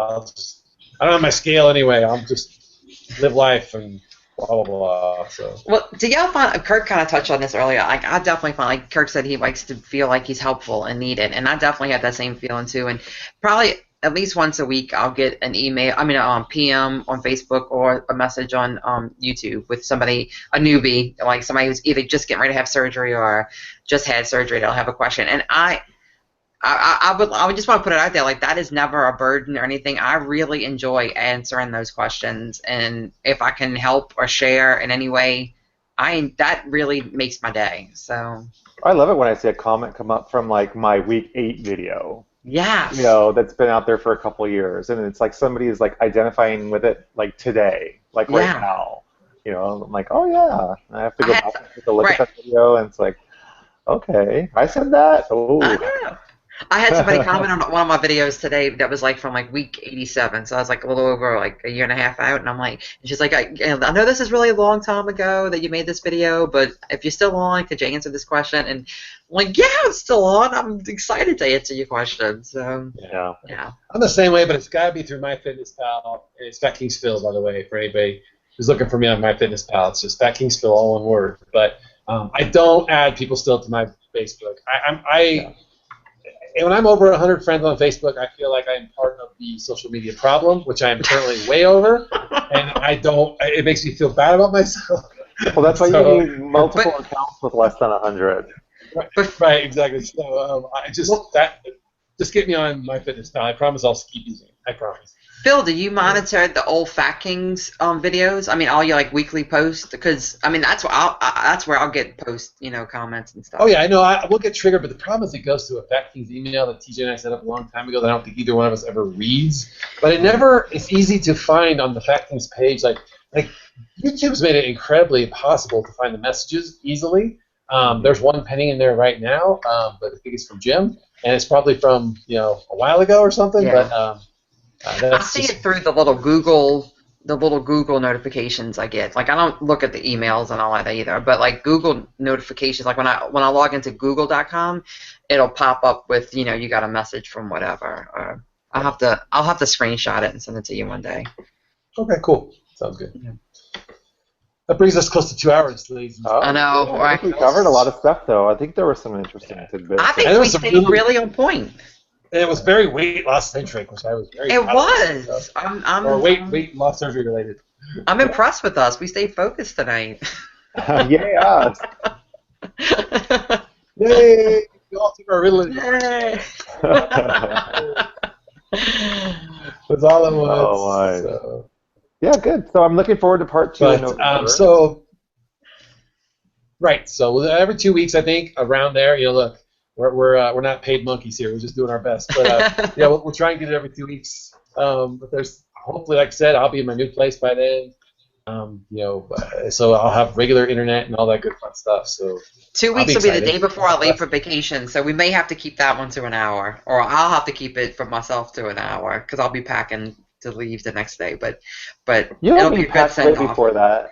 I know, right? Because it's all summery stuff. you'll be Yeah. all packed like the 2 weeks before that. Ready to go. I'll be That'll be worrying about perfect. forgetting toothpaste and hairspray and makeup, so I'll be a There'll little be, bit stressed out. Perfect timing to give anybody last-minute pep talks going into Thanksgiving. Yes. Right. Right. It'll be the week before Good point. Thanksgiving. That's right. All right. All right, All guys. right, Well, thank guys. you as always. Yeah. So don't define your world in black and white because there's so much hiding amongst the gray, like right here.